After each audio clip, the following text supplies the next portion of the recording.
Yeah. Like that? Good evening, everyone, and welcome to the large crowd. Thank you for coming tonight. I call this October 24th, 2023 hybrid administrative meeting of the Board of County Commissioners to order. We will have a moment of silence followed by the Pledge of Allegiance led by Dr. Coleman, who will be presenting later on Vets for Pets. So please join me in a moment of silence.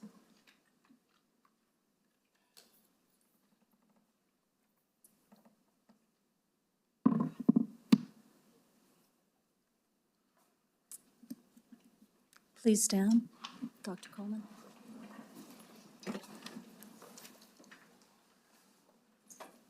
Pledge allegiance to the flag of the United States of America and to the republic for which it stands, one nation, under God, indivisible, with liberty and justice for all. Thank you very much. Number 3 on the agenda, announcements and additions or changes to the agenda. Madam County Manager, are there any changes or additions to the agenda? Good evening, Madam Chair, Madam Vice Chair, and Commissioners. Staff and I do not have any changes at this time. Thank you. I move on to the commission, and I will add a late add-on item that will be added to 9B of our agenda. Second. And this will be the city proposed amendments to the Joint Air Quality Control Board. Any other comments? Commissioner Olivas, you had a comment? I just seconded. Oh, sorry. All those in favor of the agenda as amended? Aye. Aye. Aye. Aye. And that passes. Now, you had a comment. Thank you, Madam Chair. Just very briefly, I want to take a personal privilege to congratulate. We've had a couple of major events here in the city of Albuquerque, County of Bernalillo over the last couple of weeks since we last met. Just want to congratulate the organizers of the Balloon Fiesta Board, the city of Albuquerque for putting on, what we all know is just a absolutely world-class event. Want to congratulate the city and all those involved. And then a little closer to home in my district, I wanted to thank my assistant, Agustin Montoya, and our staff at all of our East Mountain Community Centers for their work on the East Mountain celebration, which was held last Saturday, October 14th, and was a real success. And just wanted to thank all the staff that helped in planning those events and putting those together, and congratulate everyone on that. Thank you, Madam Chair. Thank you, Commissioner. Vice Chair Barboa. Thank you, quick Chair. comment. I will be super quick, but I just also want to thank our staff. We held an incredible event that boosted off Fentanyl Awareness Week at the Historic Highland Theater. And this week there are a whole bunch of workshops to keep people connected, build awareness, build a community of support around the fentanyl epidemic. And we'll be closing out this Sunday with a candlelight vigil that everybody should make important to be there. If you just care about this issue, you should be there and light a candle to guide our path. And thank you to all our Bernalillo County staff, collaborations with the city and others that really are making this an important awareness event for our communities. You can go to keepnmalive.com to sign up for any of the workshops. Thank you. Thank you, Madam Vice Chair. I offer the following statement regarding the closed litigation meeting held this Tuesday, October 24th, earlier at 3 p.m. Only those items described on the published notice and agenda for the closed meeting today, October 24th, were discussed at the closed meeting. I need a motion for approval of this statement, and it will become part of the minutes of the meeting. Motion for approval. It's been moved, and I second. All those in favor? Aye. Aye. Yes. Aye. A second statement here on our closed meeting. I move that the Bernalillo County Attorney and County Manager be authorized to proceed with the matters discussed in the closed meeting held on Tuesday, October 24th, 2023, within the parameters set by this commission. Second. It's been moved and seconded. All those in favor? Aye. Yes. Thank you. We will now move on to agenda item number 4, proclamations. Vice Chair Barboa. Thank you, Madam Chair. And I think April and maybe others are in the audience. I'm hoping. Yes. If you could come up to the podium. I am very excited. If you all, anybody who's had to wait for too long to get a doctor's appointment, or has been in and had the incredible care of our many residents that are residents and doctor residents in our University of New Mexico Hospital.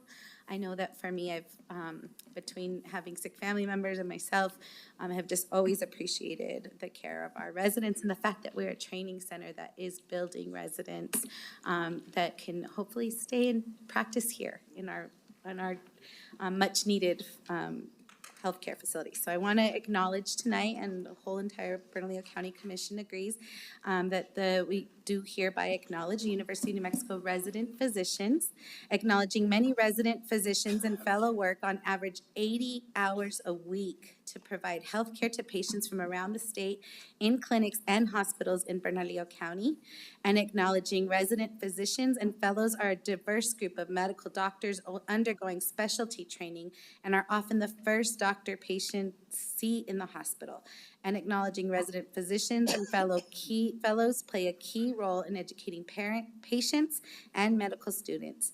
Acknowledging resident physicians and fellows are committed to providing quality health care to county residents regardless of background or ability to pay.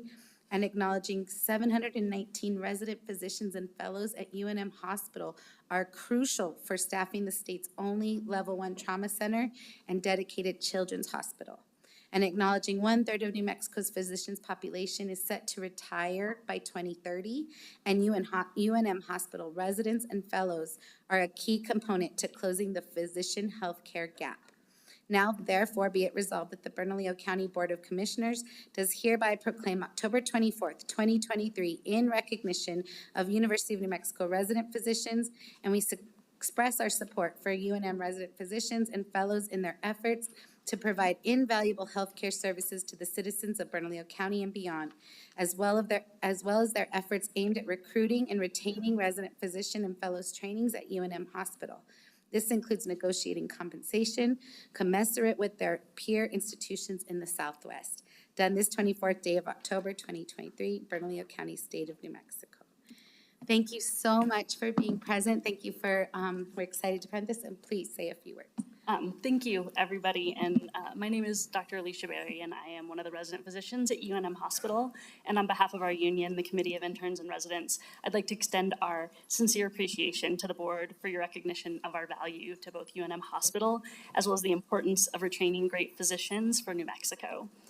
Working on the front lines of patient care, my fellow House staff and I know just how crucial our hospital and clinics are, not only to Bernalillo County, but to the entire state. And we're proud to do whatever it takes to provide great care to everyone who needs it. We're just asking for UNM to support us so that we can continue to do so. And in order to address our state's dire physician shortage, it's crucial that UNM agree to a living wage for its residents and fellows so that we can keep attracting excellent and diverse physicians to New Mexico, and so that they can afford to plant roots and stay here when they're done training. So I want to thank you again so much for your support as we continue to demand a fair contract from the University of New Mexico, now 8 months into bargaining. And we know that winning a fair contract will truly strengthen the health of our county as well as our state through retention of physicians. Thank you. Thank you. I have this one.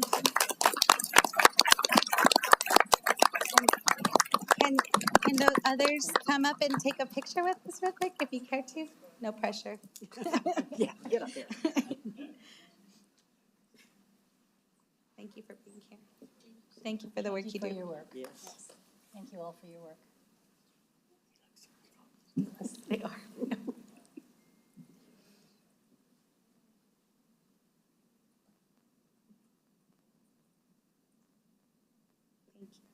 Okay.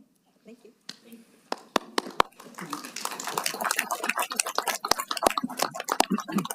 Madam Chair? We move on to our next, Commissioner Casado? Yeah, I'd just like to make a quick comment. I was very proud to stand in solidarity with the interns at UNM Hospital.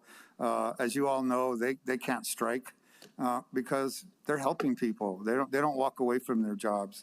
You know, they work 100 hours a week. And I'm just going to say that 2%, that's milk. That's not a raise. That's not an offer. And so I get it. You know, we up here work with a pie, and that's the size of the pie. And so I'm asking today that, you know, it's time to slice off a little bit bigger piece of pie for those interns who've done what we've asked them to do. We always complain about education in New Mexico and that our kids aren't going higher in education, but when they do, we don't support them. We don't pay them the wages that they need to be paid, and we don't, and which should be a reward for what they've committed to this community for. And I think it's time to reward them and thank them and pay them and keep them here and let them put roots in New Mexico and stay here and raise their family, and hopefully their kids will also become doctors as well. Thank you. Bravo. Thank you. Move on to our next proclamation, Commissioner Benson. Thank you, Madam Chair. Is BJ Jones here? Come on up. So I'm proud to recognize Sandia Labs Federal Credit Union on their 75th anniversary. I was a employee at U.S. Eagle Federal Credit Union back when they were U.S. New Mexico Federal Credit Union and then U.S. Eagle. And Sandia Labs Federal Credit Union was the largest in the state by assets. So they were always our target to aim for and keep us sharp and keep us on our A game. But really, all credit unions. If you're not a member of a credit union, you need to be. They provide the best education, the best services. They charge the least. If you're a member of a credit union, you're an owner of that credit union. If you're a customer at a bank, unless you own their stock, you're not an owner of the bank. Credit unions you are. So thank you, Sandia Labs, for all you do. Let me read this acknowledgement. Sandia Laboratory Federal Credit Union, acknowledging that Sandia Laboratory Federal Credit Union, SLFCU, was founded on October 18, 1948, by 15 Sandia National Laboratories employees who saw the need for a credit union in Albuquerque, and acknowledging that in its 75th years of service, Sandia Lab Federal Credit Union is thriving with 12 branch locations in New Mexico and California, more than 140,000 members, 1,400 partner organizations, and 500 employees. And acknowledging that Sandia Laboratory Federal Credit Union is a member-owned, nonprofit financial cooperative that brings the cooperative spirit of credit unions to life every day by putting members' needs first, by acting with empathy, and by improving financial lives at every opportunity. And acknowledging that Sandia Laboratory Federal Credit Union enables financial empowerment for its diverse membership by providing competitively rated, low or no fee personal and business loans, mortgages, credit cards, and auto loans. And acknowledging that by creating and delivering financial products that create jobs, housing, security, and growth for its members, Sandia Laboratory Federal Credit Union is an economic engine for communities in the Southwest United States. And acknowledging that Sandia Laboratory Federal Credit Union's Board of Directors, Supervisory Committee, and other volunteers give of their time and expertise to advocate for the credit union's membership and to help shape its future. And acknowledging that Sandia Laboratory Federal Credit Union invests in the communities it serves through corporate sponsorships, donations, and through the volunteer efforts of employees. Now, therefore, be it resolved that the Bernalillo County Board of Commissioners does hereby proclaim October 24th, 2023, in recognition of its 75th anniversary, Sandia Laboratory Federal Credit Union Day in Bernalillo County. Done this 24th day of October 2023 in Bernalillo County, State of New Mexico. Thank you. Do you have any words? Yes, thank you, Madam Chair, Madam Vice Chair, and Commissioners. I think the proclamation says everything that I was going to say. We are just so proud to be a local, member-owned company with that amount of impact here in our community. And as we like to say, we're not getting comfortable, we're just getting started. So I will see you all back here in 75 years. Okay.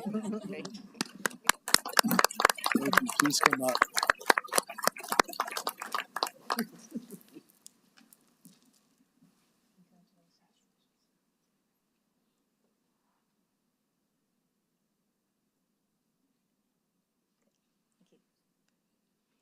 Thank you. Now we move on to item 5, certificates and awards. Vice Chair Barboa. What a great honor tonight. I get to honor during COVID, we were talking a lot about frontline workers, and I think both of my recognitions this evening are in honor of our frontline. So I'm so excited and would like to welcome Tomas Romero and his family up to the podium. This evening, I'm honored to get to recognize Tomas M. Romero for his years of public service. So, Tomas, I'll wait till you get up here.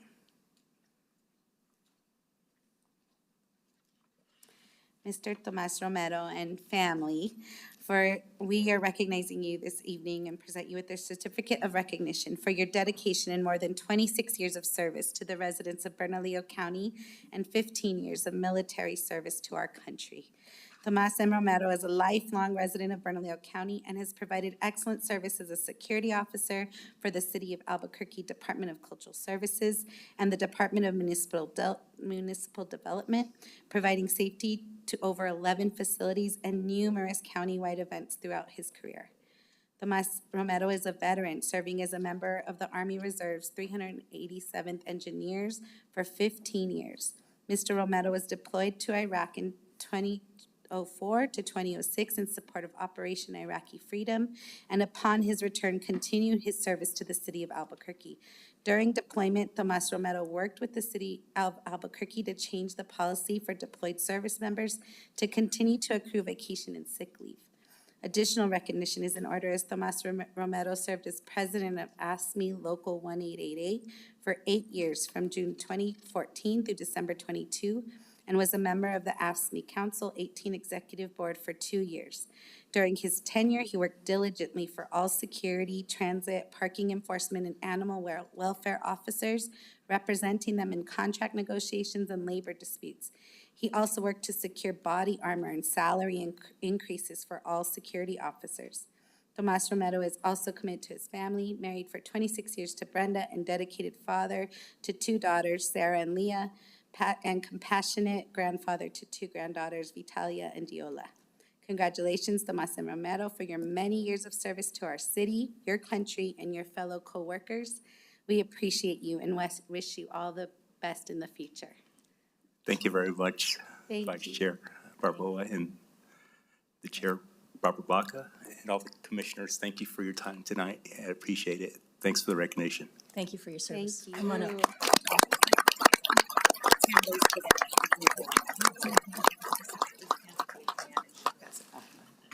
Now we get presents. Yes. You guys can take a picture with them if you want. Thank you. These are beautiful. I need to do this more often. Did they come from your yard? No, it's too late.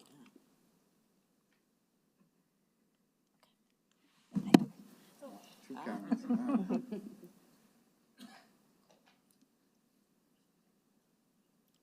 Thank you. Thank you. Thank you so much.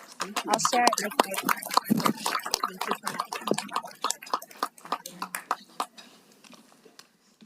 Our next certificate or award, Commissioner Quesada. Thank you, Madam Chair. It is my honor this evening for an acknowledgement to the Bernalillo County staff. You know, we take for granted what the staff does here at Bernalillo County and the commitment they have to us as commissioners. I've served in many different capacities, 5 years at the Public Academy for Performing Arts. I spent 4 years on the Albuquerque Board of Education, and I am finishing my 7th year as a county commissioner. And I can tell you that the county, for me and for District 2, has really done amazing work for the community. Everything that I've always brought forward has been community driven. From day one, when I came in and told them that I couldn't believe there was no water in Los Padillas, within 7 months, we had water in Los Padillas. When I went to them and asked them that I wanted to buy and preserve the biggest piece of agricultural land in Bernalillo County, they helped me navigate that. And we purchased Anderson Farm, which is the largest open space agricultural. And I also have to give them credit for helping me protect the agricultural land in the South Valley. And these are some of the asks that we had from the community. You built the biggest splash pad in the South Valley for South Valley residents. It's funny that when I became a commissioner, my first ribbon cutting was a sidewalk. Yeah, I'm the only district that doesn't have sidewalks. But when I came to them, they have really worked on that. My district has many flood zones in them.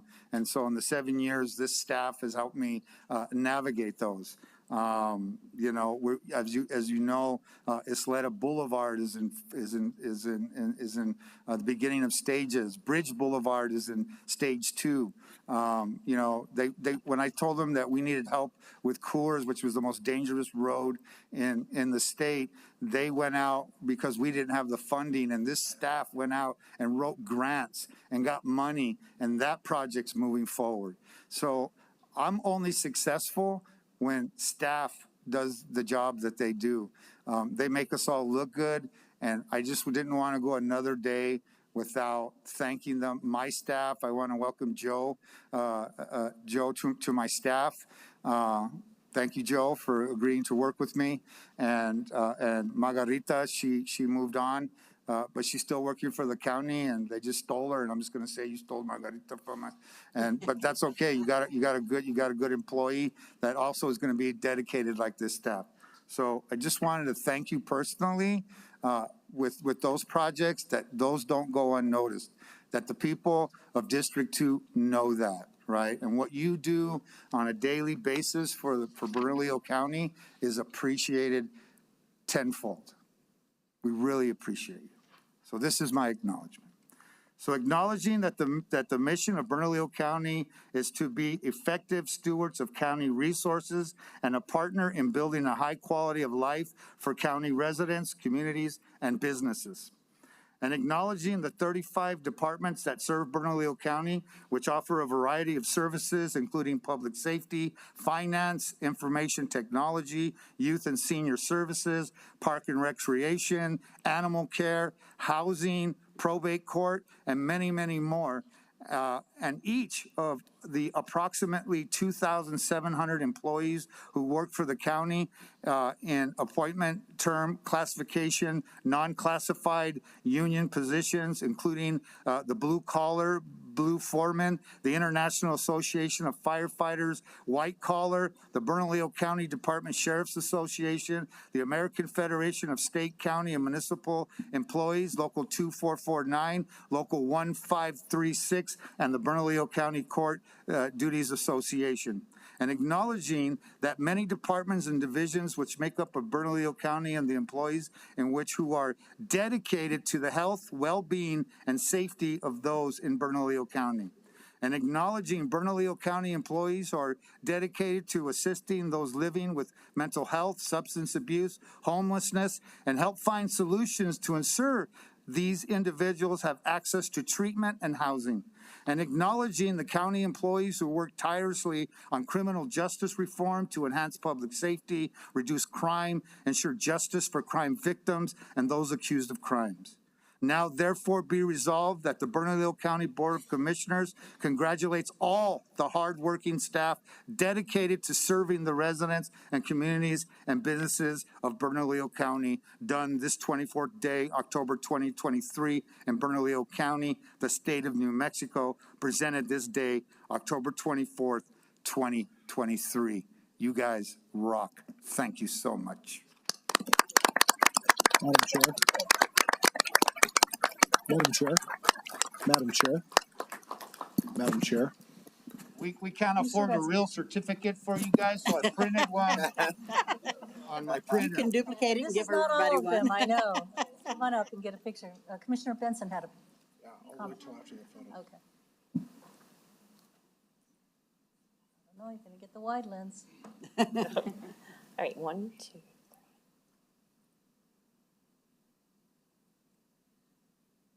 Thank you. Oh, Thank you. thank you.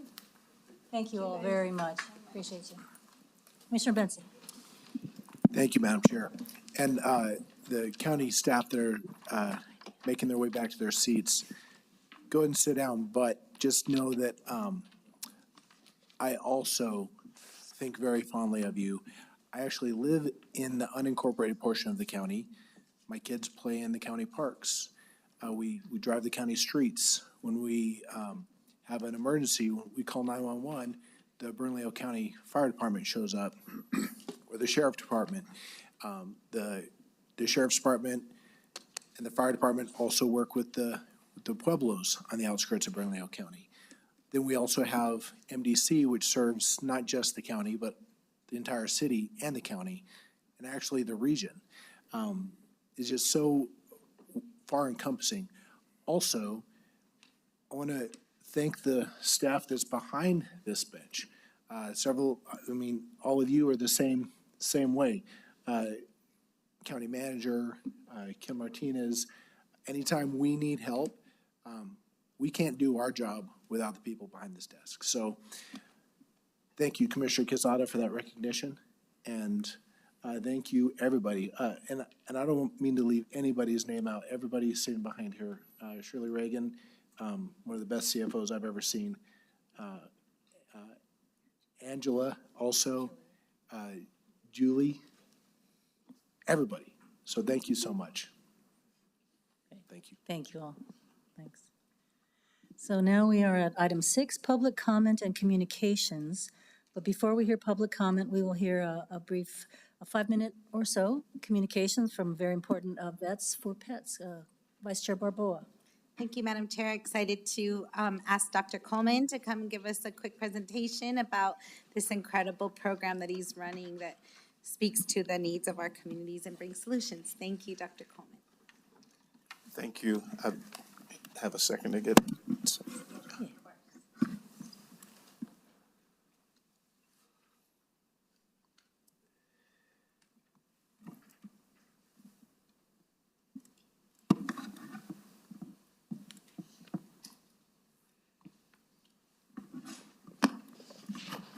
It's good because we actually have several legislative staff in the audience tonight. Okay. That will also hear your presentation. No, I just wanted to say, I'm glad they're here to hear you.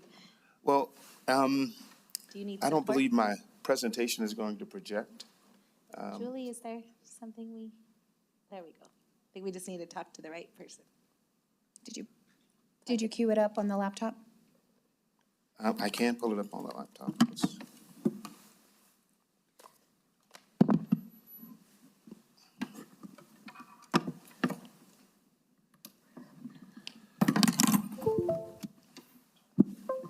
IT, if you wanted to assist Orlando. Thank you. Thank you.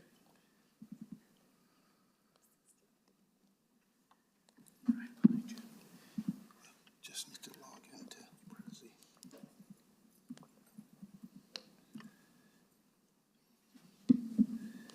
Madam Vice Chair, apologies for the delay. I understand from Carolyn that it wasn't going to be presented, but it will be distributed to the commissioners afterwards. Sorry for the miscommunication.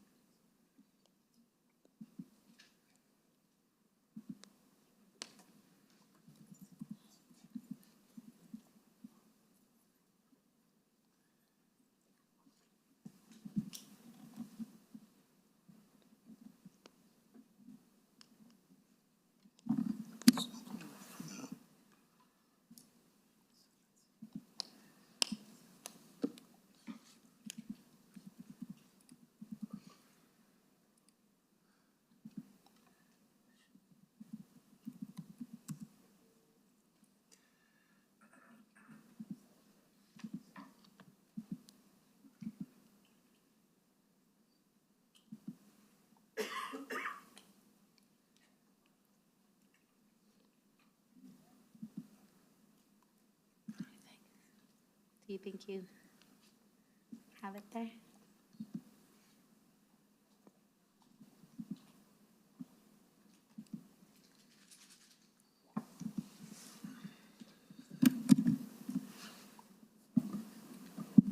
Okay, great. So I think it's going to take me longer to set up than I'll actually talk.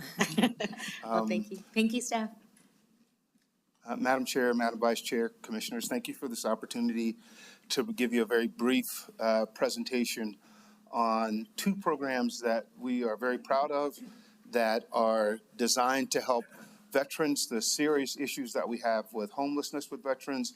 Also, there's a slide that I want to linger on that talks about suicide rates for veterans, and using the same tax dollars, the same information, the same effort to help out our animal shelters, Bernalillo County Shelter, the shelters in Albuquerque, to provide services for animals that they're just not prepared to provide right now.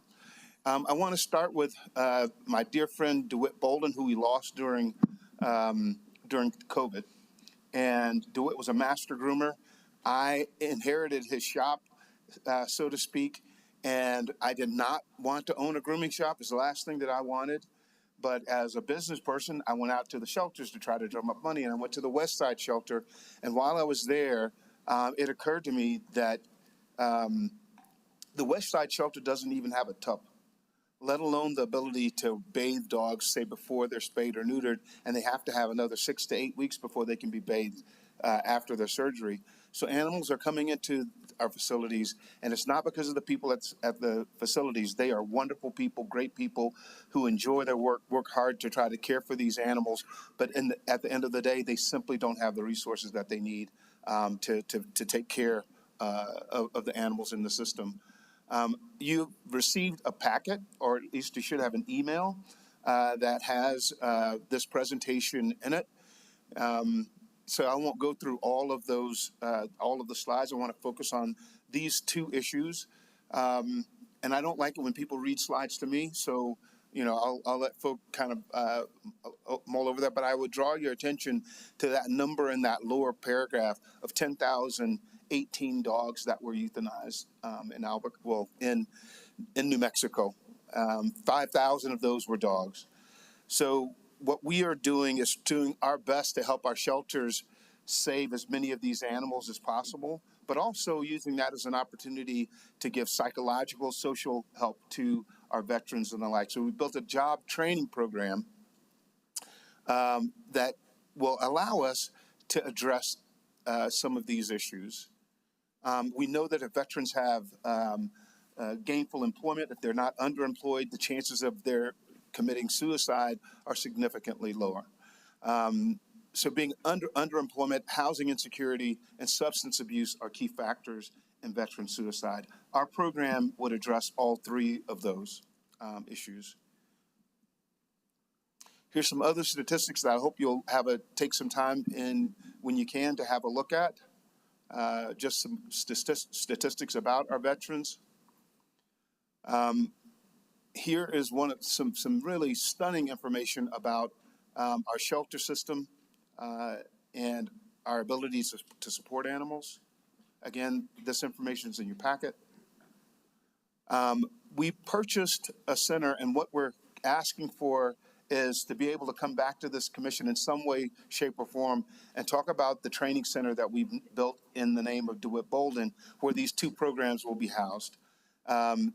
We will actually take animals out of the shelter, as many as 30 to 40 at a time, train them, and then put them with places like with Paws and Stripes, or even send some of them to Canada. People in Canada want our dogs, apparently, in Albuquerque.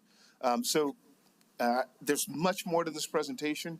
I want to be respectful of the time that I've been given. I only have 5 minutes, and I think I probably have 5 minutes and 26 seconds. Vets for Pets, this is our the program itself, and I hope you'll spend some time reading through all of the details of the actual program. And I'd like to stand for questions, if I might. Thank you, Dr. Coleman. Very worthwhile effort. Questions? Just to say quickly, thank you. I was talking to Chair today that it's Vets for Pets because we're actually saying vets are saving the pets, but at the same time, the pets are saving our vets. And so just thankful for this presentation. I know all the commissioners are interested in learning more, and thank you for doing that today. Any others? Thank you. Any questions? Thank you, Dr. Coleman. Appreciate your work.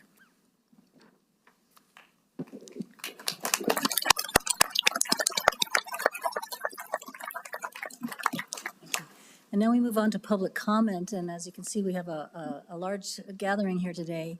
Normally, the rules of our board is to limit to the first 30 who signed up. We have probably twice that. So what we're going to do is adjust our rules slightly. And what we're going to do is limit it to a 1-minute period rather than 2. I apologize for that, but please get your message across. We'll hear you. It's very important to us. That way we can hear more. But we are going to limit it to a full hour of public comment. So thank you for that. And each person will have 1 minute to speak, and you will be alerted about your remaining time. When your name is called, please make your way to the podium if you are speaking in person. Before making your statements, please state your name for the record, and to maintain order and decorum in the spirit of professionalism and respect for everyone, we ask that you stick to that 1 minute. Thank you so very much.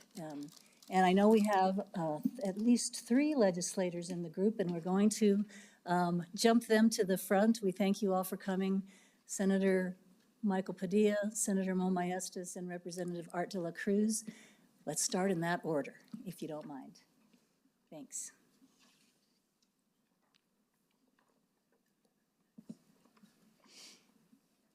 Good evening. Thank you, Madam Chair. I was going to literally ran as fast as my human body could take me from that. I'm watching that clock. Thank you so much for allowing me to address you this evening. The recognition you gave the employees was fantastic. Thank you very much for doing that, Commissioners. I just want to talk a little bit about the CIP process that you're undertaking right now. I do want to let you know that when you take a look at the unincorporated area in Bernalillo County, you have a number of projects that might seem large and dwarfing and a lot going on in District 2 or the southwest quadrant of Bernalillo County. The reason I mention that is if you take a look at the spread of the number of constituents for District 2 with your scenario versus the other districts, there's a significantly larger number of constituents there. I did take a look at this list. In the spirit of transparency, I thought that a CIP list had been put together. And then I'm told that there's a whole other list that has been put together. So I'm very concerned about that, as you can imagine, as the area, one of the area senators for that area. You know, things like PB&J moved from one section of the CIP budget to another. Thank you, Senator. And That's it. Okay. Yeah, we're going to try to be. Gotcha. Can I wait in the end of the line and then go again? We will be in touch with you, certainly. And I have to tell you that, you know, we're going to have a big discussion about our capital outlay. And we feel that the original staff recommendation has not been adjusted dramatically. It's just reorganized within the Thank you. The approval Thanks here. for my minute. I appreciate it. Thank you, Senator. Senator Maestas.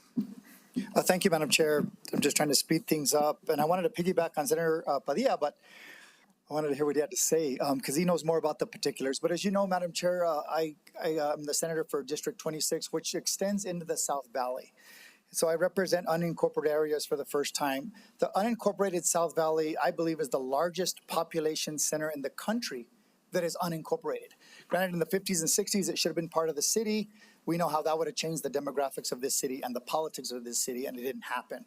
But this population is drastically underserved, underrepresented politically, and deserves not just a fifth of the resources of the county government, but I believe a great much more than that. And so I would ask that you take a deeper dive into the South Valley, the historic needs.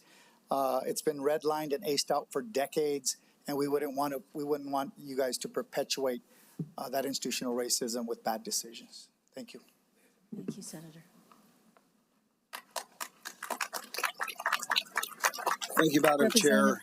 Commissioners, it's a pleasure to be here with you. You look fantastic in these beautiful chambers. Before you start my minute, Madam Chair, if you would please indulge this. We have veterans here today, and we have men and women that are going into harm's way into the Middle East. And if I could please ask that everybody in the audience, including yourself, please stand for a minute in honor of them. If we could just have a moment.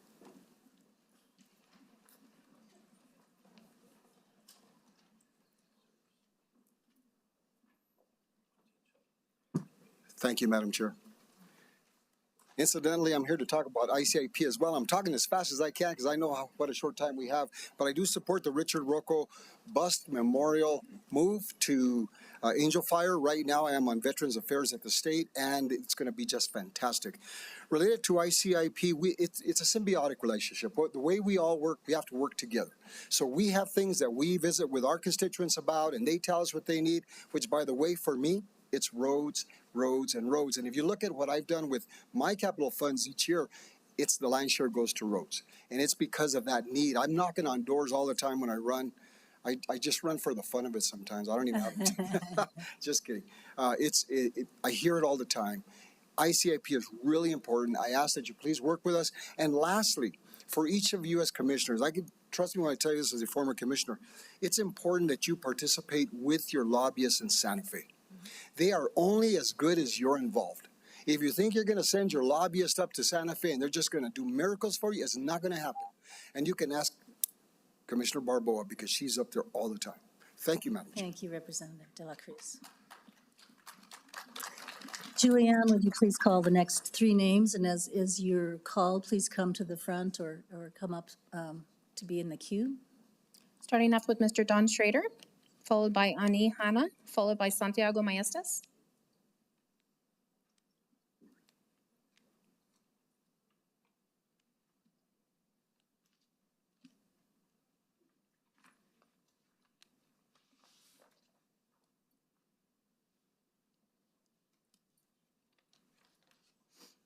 Don Schrader. How many thousands of men, women, boys, and girls will the Israeli government murder in Gaza until Biden and most of Congress demand a ceasefire now? U.S. weapons companies make billions of dollars from this Israeli war in Gaza and from all U.S. wars. For decades, U.S. federal income tax has bought tanks, helicopters, bulldozers, missiles for the Israeli government to terrorize, cripple, paralyze, and make homeless and mass murder the Palestinian people. I have paid no federal income tax for 44 years. Many more people now, worldwide, fear and hate the Israeli government and the U.S. government because of the hell in Gaza. Thank you, Mr. Schrader.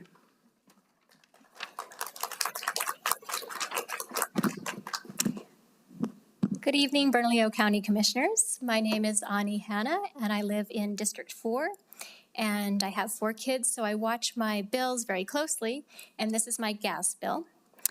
And I don't want to pay an extra $3 a month for 30 years for a risky $181 million LNG plant.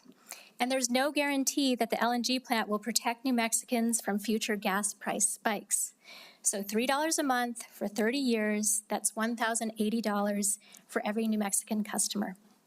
This LNG facility would be less than half of what we're currently contracted to the capacity with Texas, where we get our natural gas. So what happens in a storm? We buy more gas on swing markets. This LNG plant is not cost effective and it's not worth the risk. Tonight, I also support funding for the Middle Rio Grande and to defer consideration of amendments for the Air Quality Control Board. Thank you. Thank you, ma'am.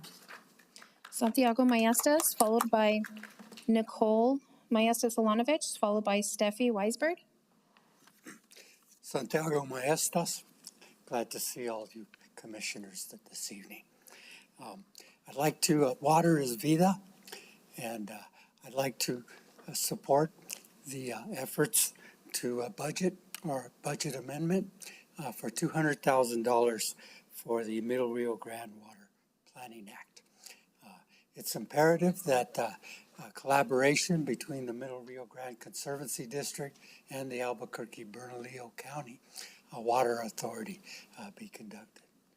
And finally, we hope that you will approve this $200,000 appropriation. And last but not least, I'd like to invite everyone here tonight to our 34th annual burning of El Cucuy, the monster in the South Valley. So please join us at the Rio Grande Park behind the South Valley Library on Sunday, the 29th. Thank you, Mr. Marastis. Have a good evening. Thank you.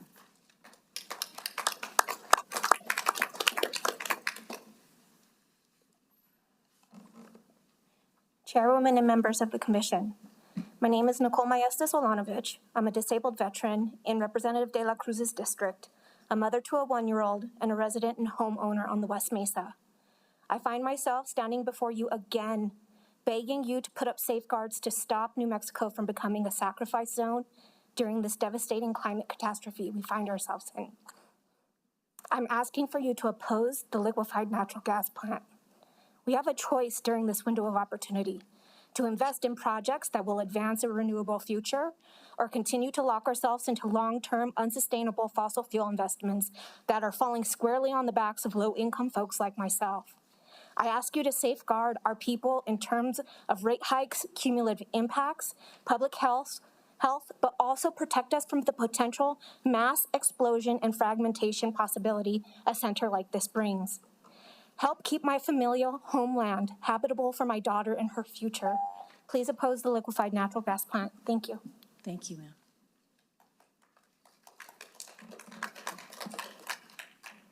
Steffi Weisberg, James McKenzie, Marla Painter.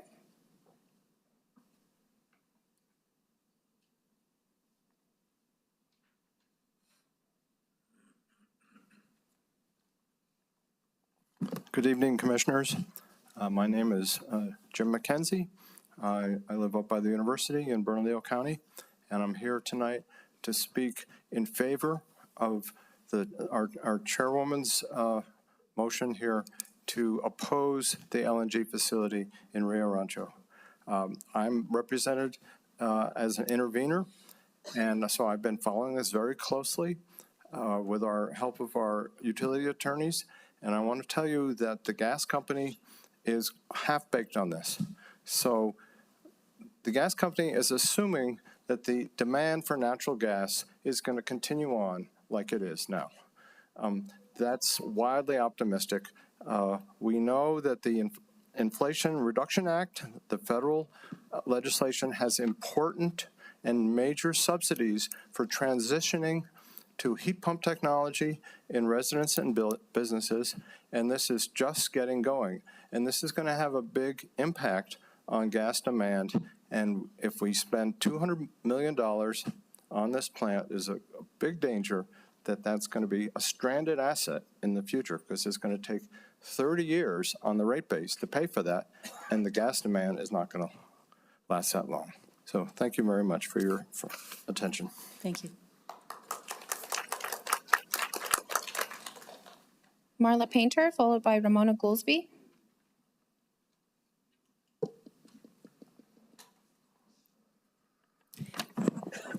Thank you very much.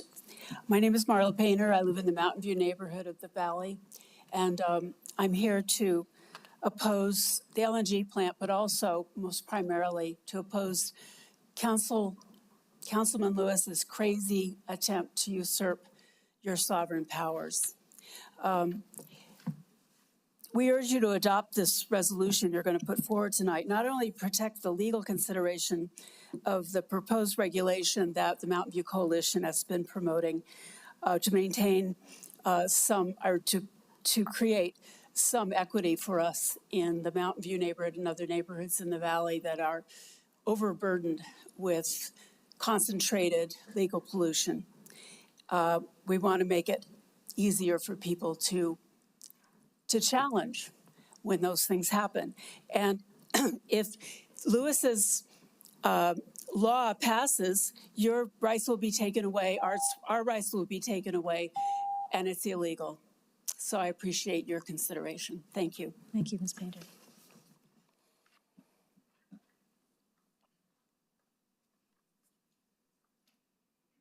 Good evening, Chair Balka and Commissioners. My name is Ramona Goolsby. I want to give you a little bit of my background. I was on the Board of Regents for over 10 years at the University College Cooperative, and I've worked in the past as a staff accountant for CPA. And the reason I say that is for credibility. While on the Board of Regents, businesses asked when they were coming in about the available workforce and training. They asked about county infrastructure, housing, local education system, and healthcare system. They wanted to know about crime. Those issues are what the county needs to focus on because that benefits everyone in the community. Now, Project Sunflower is supposed to be to create 87 new full-time jobs that pay $48,000 approximately. That means that some will be more, most will be less. That's an approximate $569,000 per new job counting on the funds that were requested. Thank you. Ms. Gillespie. Theodore Yugubahe, Joseph Trujillo, John Velchi.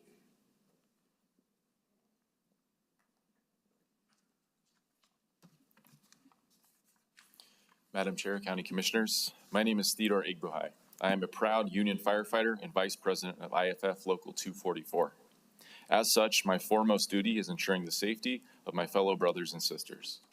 We want to express our gratitude for your collaboration and understanding. Together, we've initiated a turning point. Tonight, we have a unique opportunity to invest in our firefighters and the vital fleet they rely on. Appropriations of funds can secure a new ladder truck and support crucial training and professional development. Neighboring department Albuquerque Fire and Rescue sets a strong example with all of their apparatus driven by trained drivers, a practice they have upheld for years. We humbly seek your support during this historic moment for our fire department and the community we serve. Let's ensure the safety of our firefighters and the well-being of our citizens. Thank you for your consideration and time. Thank you, sir. Joseph Trujillo, followed by John Velchi, followed by Stephen Cordova. Madam Chair, Commissioners of Bernalillo County Commission. My name is Joseph Trujillo. I'm a lieutenant at BCFR and a member of and steward of the IAFF Local 244. I stand before you today with immense gratitude for your steadfast commitment to the well-being of our community. Your decision to allocate crucial funds to advance our fire fleet is a testament to your dedication and foresight. With these resources, we can take significant steps towards ensuring the safety and security of every resident. The importance of the investment cannot be overstated. Our fire fleet is not just a collection of vehicles, it represents the lifeline of our community during emergencies. These well-maintained resources will allow us to respond more effectively and rapidly to fires, accidents, and other crises, ultimately safeguarding lives and property. Furthermore, your support for trained drivers is a vital component of this progress. They are the unsung heroes behind the wheel, responsible for maneuvering these life-saving vehicles with precision and care. By investing in their training, you're not only ensuring the safety of our firefighters, but also enhancing the safety of our entire community. On behalf of the firefighters, the Local 244 community, and myself, thank you for your unwavering support. Thank you, sir. Good evening, Commissioners. John Veltri, New Mexican.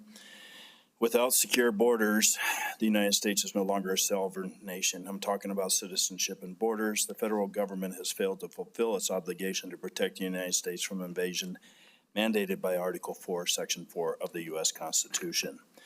In my opinion, both Democrats and Republicans have diluted the value of the United States citizenship and the integrity of our elections. It's time that we, the people, demand that these problems be addressed so that we may restore integrity and the value back into the United States citizenship. We have a fentanyl problem that I heard in the last meeting. As long as those borders are open, it will continue to compound. It will not cease to exist. It will only get worse. Those borders need to be closed. Our citizenship needs to be checked. And thank you for your time. Appreciate it. Stephen Cordova, followed by Chaz Spence, followed by Danger Varos.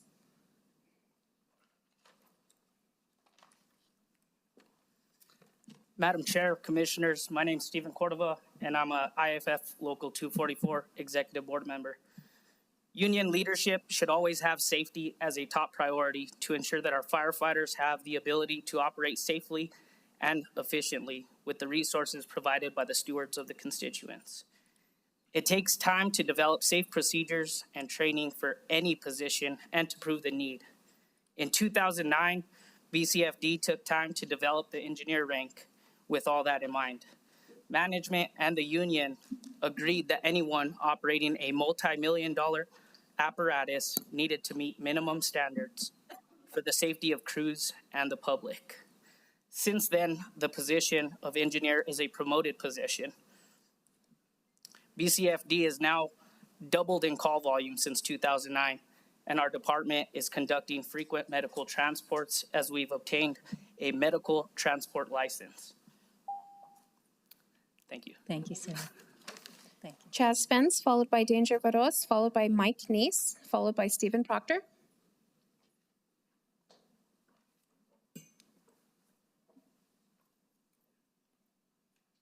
Okay, moving on, Destiny Ray, followed by Russell Pagensi, followed by John Denson.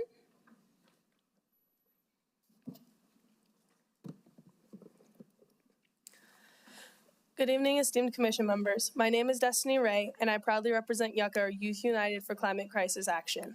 I stand before you today with an urgent plea. I implore you to vote in favor of Resolution Agenda Item 9A, which opposes the construction of New Mexico Gas Company's proposed liquefied natural gas plant.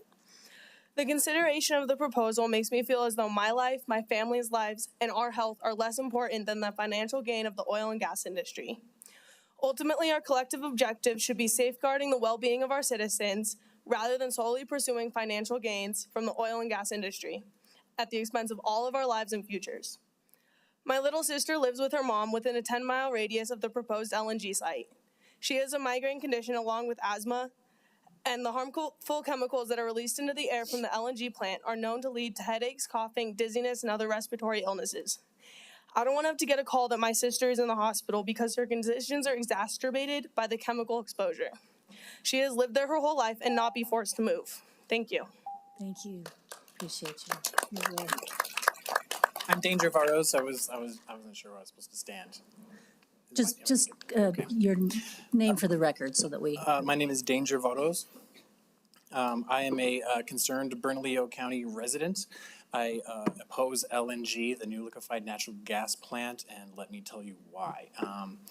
We don't need it. As it was mentioned earlier, it will be a stranded asset. The Secretary General of the United Nations recently made a statement where she basically said if you're still developing fossil fuel infrastructure at this point, you're basically, to alliterate, an immoral idiot, which is, making a strong statement about these decisions. It's also very dangerous. It's fracked methane, it explodes. The homes of 40,000 people is downhill and downwind from this heavy substance, which will cause problems if leaked. And also virtual pipelines, trucks driving through the neighborhoods.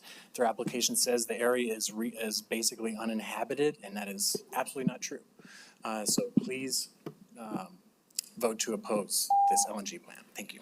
Thank you, sir.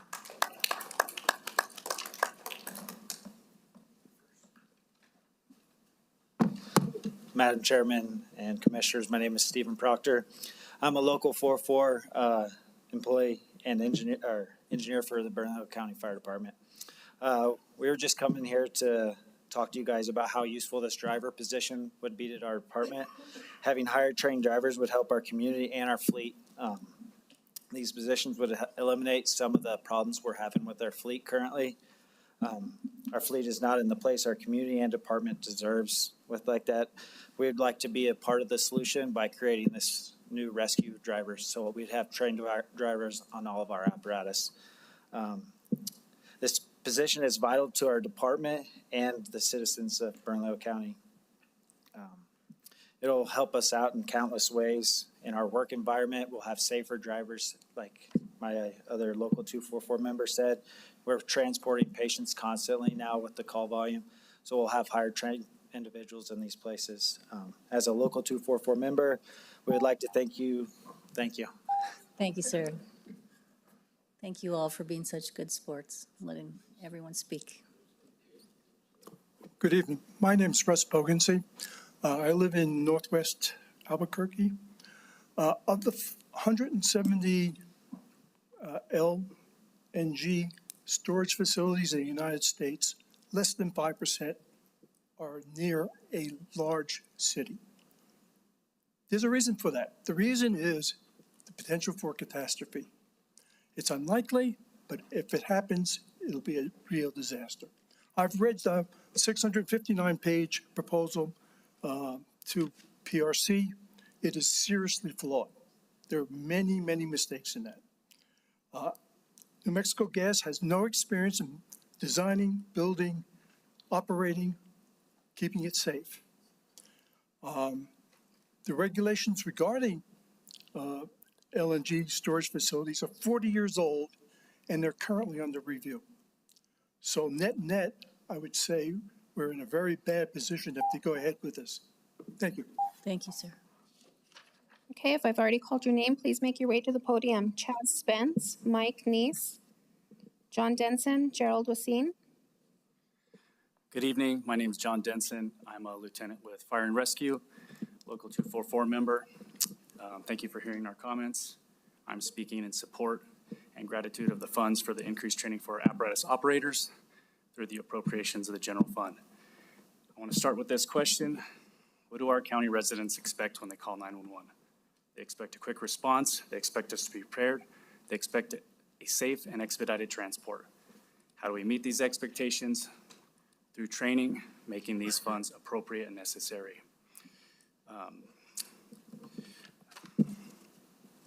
Sorry, I had to cut a lot of stuff out. Apparatus operation is high risk and a high probability in our job. It is necessary and unavoidable. With comprehensive training, we can provide excellent service, reduce injuries, risk, and increase efficiency and performance, all of which allow us to successfully complete our mission. Thank you for your time. Appreciate you. Thank you, sir. Gerald Wassine, followed by Christopher Dodd, followed by Victoria Martin, followed by Emily Lucas.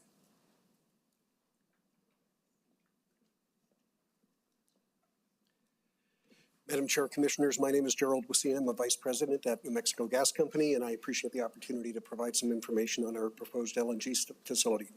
Our obligation is to provide safe, reliable service, and one of the ways we do this is by having access to stored gas in the event of supply challenges in particular or price spikes. Today, we lease underground storage in Texas, but that storage has not always been available fully to us during past severe winter weather events. Because of that, we proposed a new above-ground LNG storage tank to be built on about 20 acres in a 160-acre piece of property within Rio Rancho city limits. Its design is based on industry best practices from about 100 similar storage facilities that are operated by other utilities across the country, including in metropolitan areas. The company believes avoiding the cost of our lease storage and having access to the stored gas that we would control during winter weather events or high prices will more than pay for itself. We plan community meetings and open houses to answer questions. We do believe this facility is needed and will provide benefit. Thank you for your time. Thank you for coming, sir. Madam Chair, Vice Chair, and members of the Commission, my name is Christopher Dodd. I'm an attorney, member of the community, and I represent a new energy economy. I'm here to speak as to Agenda Item 9A, the LNG facility. The gas company claims that the purpose of the project is to protect against price volatility during severe weather events. But it concedes that the proposed facility would not have neutralized the gas price swings during its 1-in-100-year price volatility event in 2021. Indeed, only about $30 million would have been saved. And so the company wants to spend hundreds of millions of dollars to save $30 million once in 100 years. This makes no sense until you look at how the gas company's parent company makes profits. They don't make money from selling gas. They make money from getting a guaranteed return on equity for capital expenditures, such as building the LNG facility. In this case, they're requesting an annual return on equity of 9.375%, but in their newest rate case, they're asking for 10.5%. Please vote to oppose the LNG facility. Thank you. Thank you, sir. Victoria Martin, followed by Emily Lucas, followed by Monica Goodman. Victoria Martin. James Howard Kunstler this week. Notice that your own will to survive is being subverted by useful idiots while warrior cadres of mysterious origin pour across the Mexican border. And by means of useful idiots, you have been given 2 articles from the Las Cruces Sun showcasing the Imelda Marcos of governors, Michelle Lujan Grisham.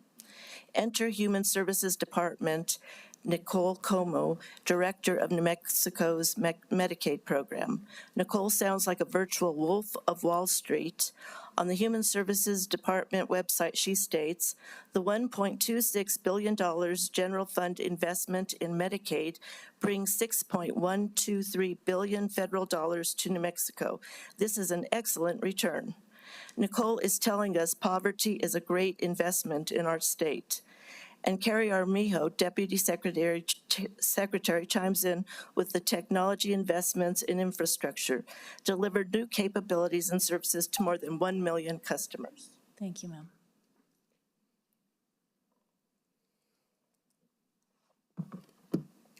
Good evening. My name is Emily Lucas. I live in Southeast Albuquerque, and I am a member of Youth United for Climate Crisis Action, or YUCCA.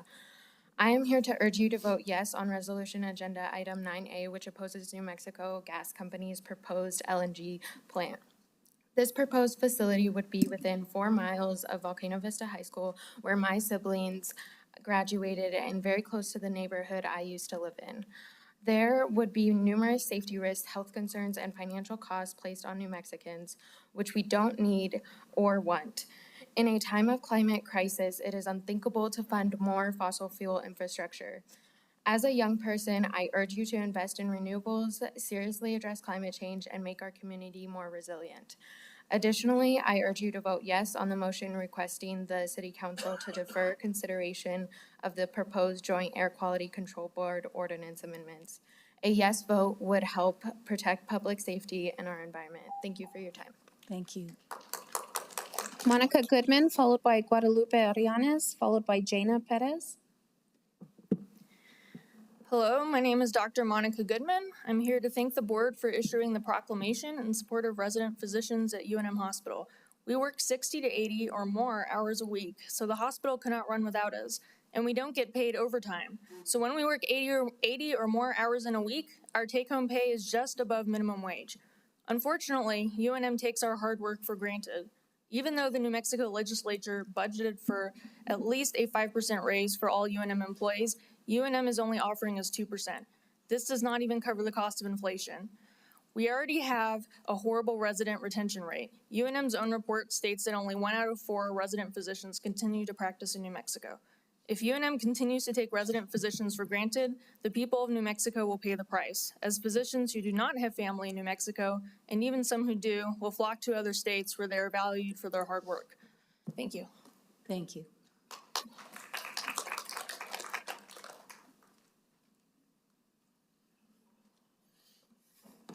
Hello, my name is James Arianes. I'm representing Guadalupe Arianes. The reason why I'm called here is because I'm here to represent the Whispering Pines Senior Center. You guys have received this packet over here. This packet has also been delivered to Heinrich's office and Senator Lujan's office. And so it pretty much states that we had some general obligation funds for Whispering Pines. However, those funds have not been allocated correctly for the Whispering Pines, and the reason why is because of lack of water there. But I don't believe that's the case. So I'd like to see a hydrology report on that based on the Freedom of Information Act. And so this packet will also be delivered to our governor, because she approved the general obligation funds for Whispering Pines, and it'll also be delivered to our representatives as well. Stansbury. Yep. Thank you, sir. Thank you. Thank you for your information. Jana Perez, Derek Randall, and Edith Lopez, Javier Barraza.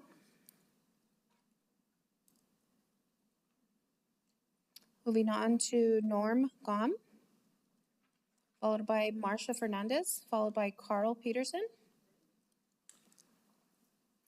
Madam Chair, I'd like to use the camera for a document.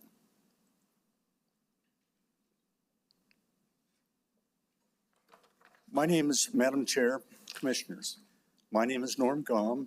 I'm a retired professional water engineer and a Middle Rio Grande water expert. Our relatively small slice of New Mexico's water in the Middle Rio Grande supports more than half of New Mexico's population and economy. Our current water depletions cannot be sustained, Thank you for proposing the $200,000 line item appropriation to initiate regional water security planning in the Middle Rio Grande. The state's 2023 Water Security Planning Act delegates authority and responsibility to the region. Our tricultural region must find its own path, funded by the state, to a sustainably resilient water future for the region's communities. A sustainably resilient water future is possible, but our present situation is a crisis, a slow-moving train wreck. Thank you. Please approve this funding. Thank you, Mr. Gom. Sorry about our AV problems. Good afternoon. My name is Enedith Lopez, and I am here today representing Yucca as their policy campaign manager. We have thousands of members and allies across the state, and we find it critical that you support Agenda Item 9A, and in addition to supporting Agenda Item 2A and voting yes. The liquefied natural gas plant will further worsen the climate crisis in a moment where we need to phase out fossil fuels. We have less than 7 years to phase out fossil fuels. LNG facilities are known to emit more greenhouse gases into the environment, potentially exacerbating air quality issues in Bernalillo County. For this reason, we also strongly support the Health, Environment, and Equity Impacts Regulation. This regulation will systemically enforce a principle of respect and justice for those communities and people who have suffered through legacies of environmental racism and colonialism, including my own in the International District. We must prioritize people over profit, so please vote yes in supporting Agenda Item 9A and 2A. Thank you.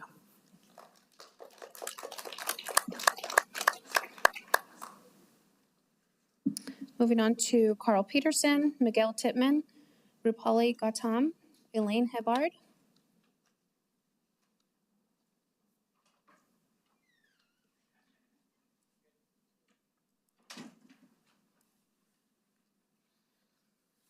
Hi, my name is Dr. Rupali Gautam, and I'm a resident physician training in pediatrics at UNM and a proud member of the Committee of Interns and Residents, our union. Thank you for the proclamation in support of resident physicians at UNM. I want to reiterate a few points that may help you to continue to advocate for residents and fellows. We've dedicated decades to our education and training and have accrued on average $250,000 in medical education debt to serve our patients, but our salaries and benefits are not keeping up with the cost of living in this city. UNM can combat the state's growing physician shortage by agreeing to a fair contract for residents in order to retain us. The state budgeted for a 5% raise for all UNM employees, including residents, but UNM has recently doubled down on their 2% offer. After 8 months of bargaining with UNM and feeling belittled and undervalued and dismissed and unimportant, we are tired, but we are fighting for our quality of living because we know that resident wellness equals patient wellness. UNM residents' salaries lag over 7% behind our peer institutions in the Southwest. We thank you for your commitment to supporting us during negotiations, so we are commensurate with our peer institutions in the Southwest as the acknowledgement stated. Thank you. Thank you.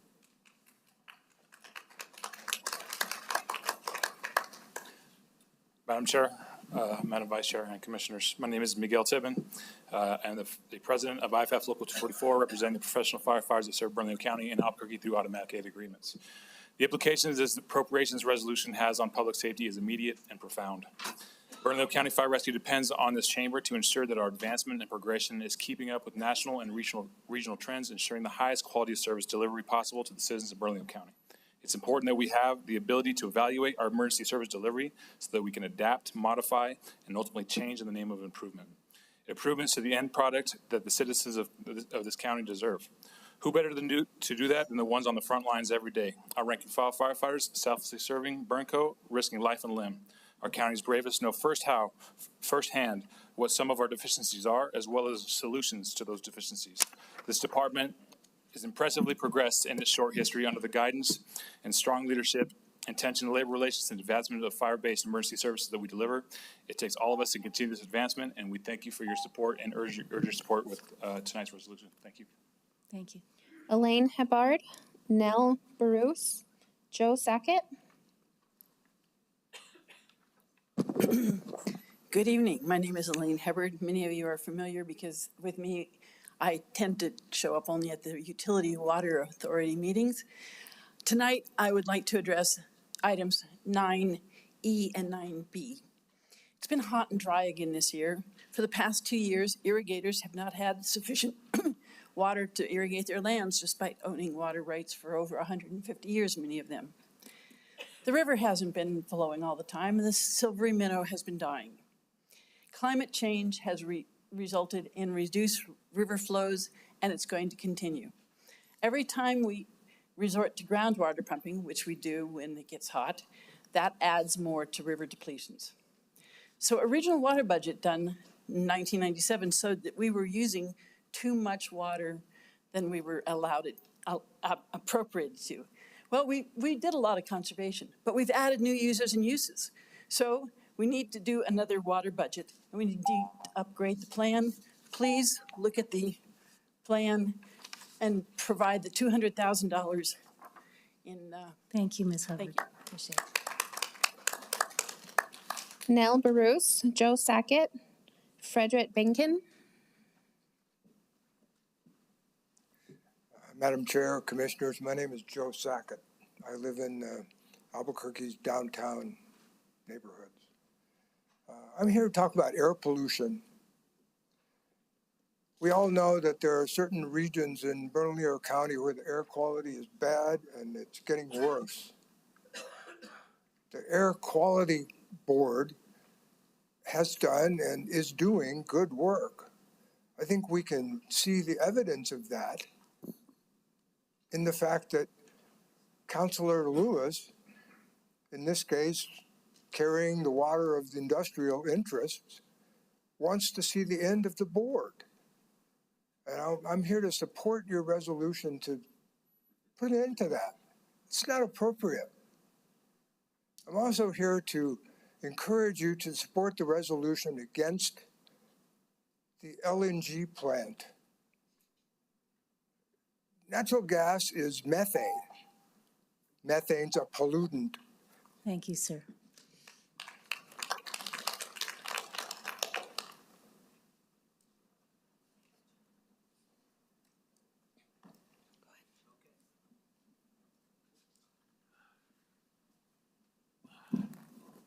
Hi, good evening.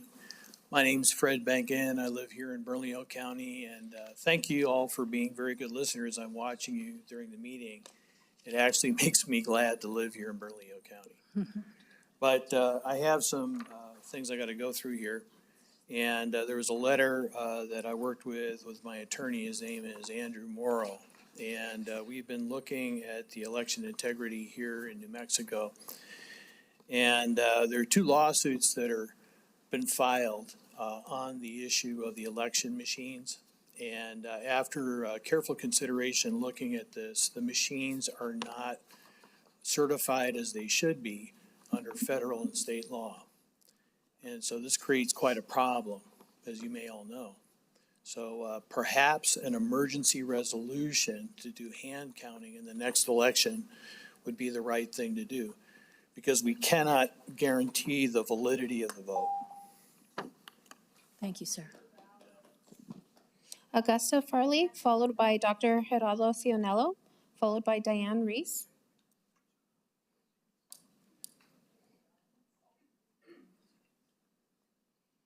Augusta Farley, Gerardo Cionello, Diane Reese, Lori Fuller.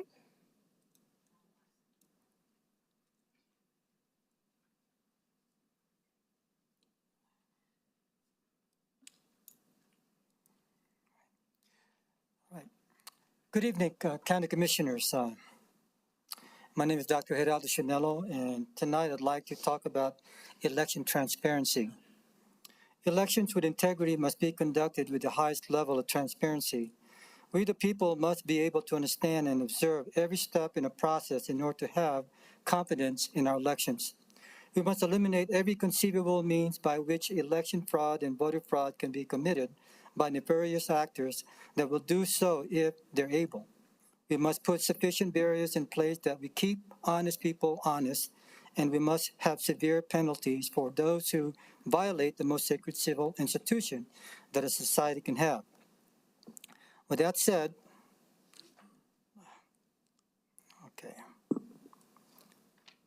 one benefit of maximum transparency is that we, the people, will be able to see bad actors in action. Bad actors can then be held accountable by their opponents and also by honest, fair-minded people within their own party. Thank you. Thank you, sir. Diane Reese, Lori Fuller. Hi, I'm Lois Fuller. I think that's who you meant. Thank you for listening and being available to us. I live in Bernalillo County, downtown Albuquerque. The LNG poses unique safety risks. Related fires are extremely difficult to control. Proposed LNG tanker trucks will endanger New Mexico drivers and communities.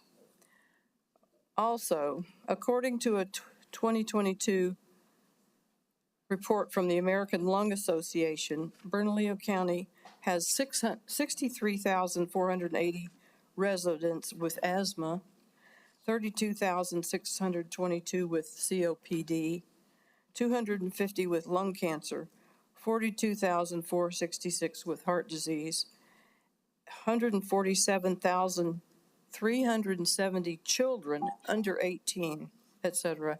I urge you to vote yes on the resolution. Thank you.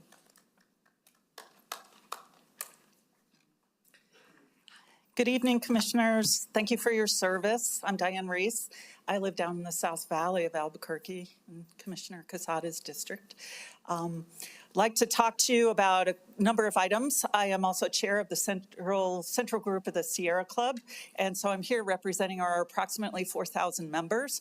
We ask that you support the resolution to defer the Air Quality Board repeal.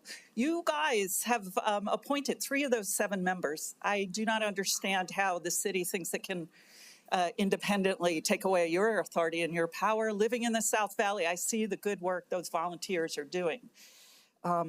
Second, I'd like to ask that you oppose the LNG terminal. Here in New Mexico, we're taking some great strides forward to leave fossil fuels behind. We don't need to take this awful step backwards. So please, for the quality of the air and the water and the soil of our New Mexico, please support that. And then support 9B, a number of good Agua es Vida resolutions. Thank you. Thank you. Madam Chair, I've called all the names for the in-person participants. So we'll proceed with the Zoom. Yes, please. We have 15 minutes left. So thank you all for bearing with us on this. Starting off with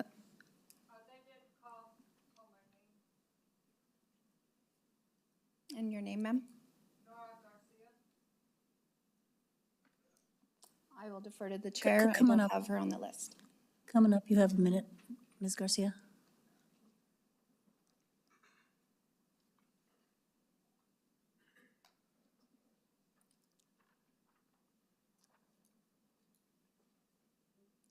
Let's see. My name is Nora Garcia, and I am a member of the Mountain View Coalition and the Mountain View Neighborhood Association. The Albuquerque City Council bill number 0-23-88 seeks to dissolve the current Albuquerque Bernalillo County Air Quality Control Board and replace the current members by handpicked by polluting industries that the board is authorized to regulate.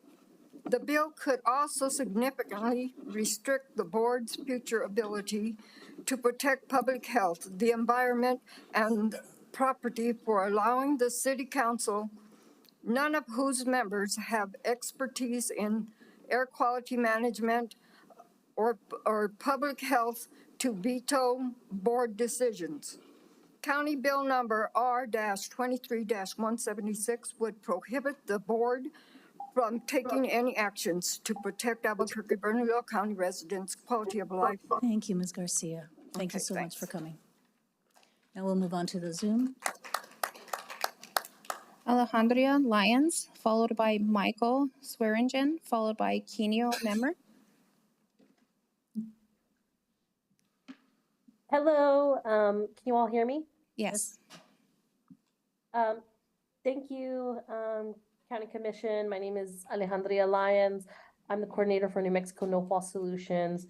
But I'm speaking to you today primarily as a resident of Albuquerque. I want to flag, my support for the resolution to oppose New Mexico Oil and Gas Company. I think a lot of the frontline folks have painted out the picture of how New Mexico will be left with the bag if this LNG case moves forward. As an environmentalist, as somebody who has been working with community, we understand that our communities face a lot, and to undertake such an industry, we just simply cannot allow that in New Mexico. It could pose a lot of danger to our public health. And so I am here to support that resolution to oppose the LNG. I'm also here to support the funding for water planning. I studied water resources at the University of New Mexico and environmental planning, and I think it is very important for us to Time. Thank you, ma'am. continue. Thank you very much. Michael Swearingen, followed by Kinio Memar, followed by Penelope Mice. Thank you. Good evening, commissioners. My name is Michael Swearingen. I live in Northwest Albuquerque. I've taught the science of global warming and climate change for 12 years. My students have spoken to thousands of other students, parents, and teachers about climate change. I live about 4 miles from the proposed liquefied natural gas plant. We need to stop investing in fossil fuels. We should not build any new fossil fuel infrastructure like this LNG plant. Phoenix, Arizona this year had 31 straight days of temperatures over 110 degrees. Hundreds of millions of people who work as farmers and construction workers near the equator are now getting kidney damage from high temperatures and high humidity. Right next door to this proposed LNG plant is a safe, green, renewable 3,000 acre solar panel farm. This is the future. Let's invest in our future. Burning fossil fuels must become a thing of the past. Please vote yes and oppose the LNG resolution. Thank you. Thank you, sir. Kinio Memar. Hi, thank you. My name is Kinio Memar. I live in Albuquerque in the downtown area, and I'm a member of Youth United for Climate Crisis Action. I urge commissioners to vote yes on the resolution to oppose New Mexico Gas Company's liquefied natural gas plant. I'm concerned because liquefied natural gas is derived from fracked methane gas. As a student at UNM, I conducted a study on the impact of methane leaks in Carlsbad. Residents of Carlsbad near oil and gas wells reported an increase in nosebleeds, impaired breathing, and debilitating headaches.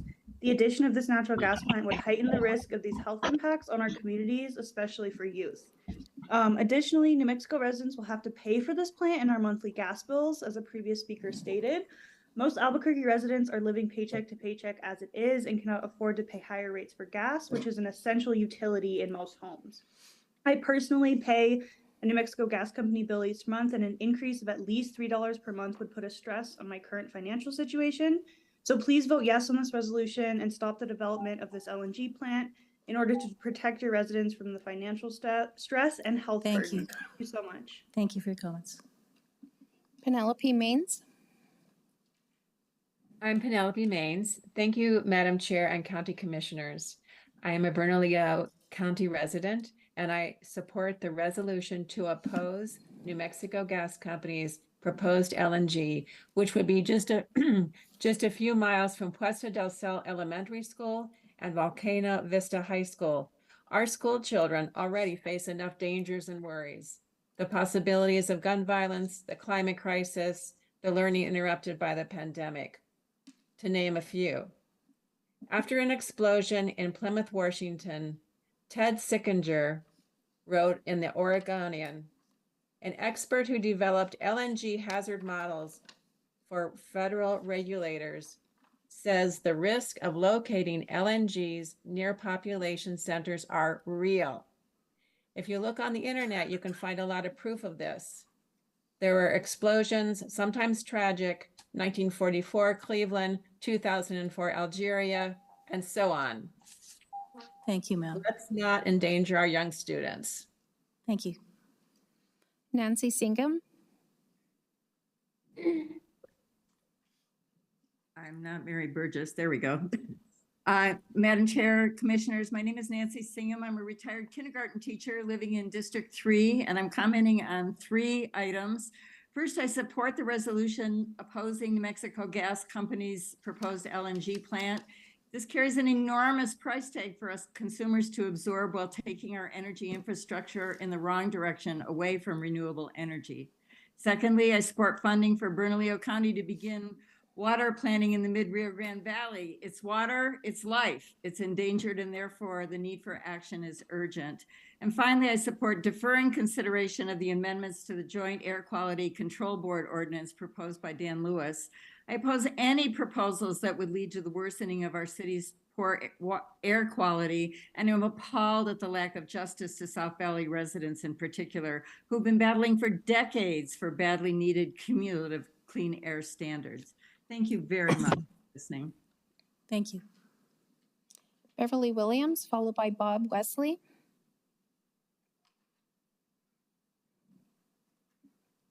Hello? Go ahead. Madam Chair, Commissioners, my name is Bob Wesley, past president of the Water Advocates. Thank you for including the $200,000 for regional water planning initiation in the budget resolution next to the bottom entry on packet page 381. Unless we plan well, increasing water scarcity will hurt our economy and the ability of future generations to have the water for their lives. Please do vote in favor of that budget addition. Thank you again. Thank you, sir. Beverly Williams, followed by Andres Romero, followed by Mary Burgess.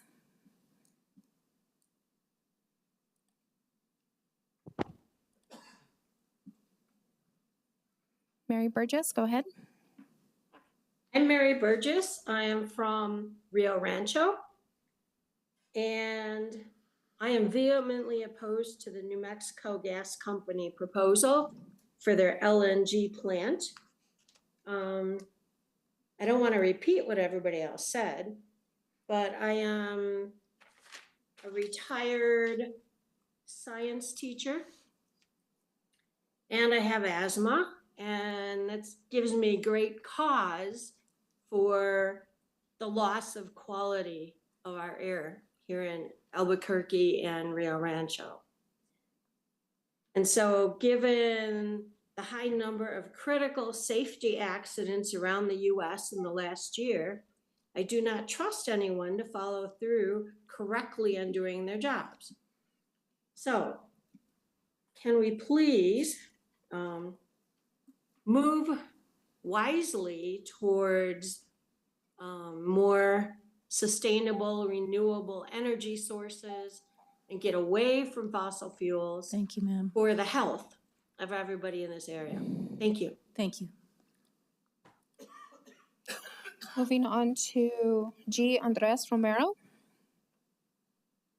Thank you, Madam Chair and members of the commission. My name is Andres Romero, and I am the state representative in House District 10, which I represent the Mountain View community, which you've heard from today. I'm here to support the resolution to defer action to the changes that the city is proposing to the Air Quality Control Board.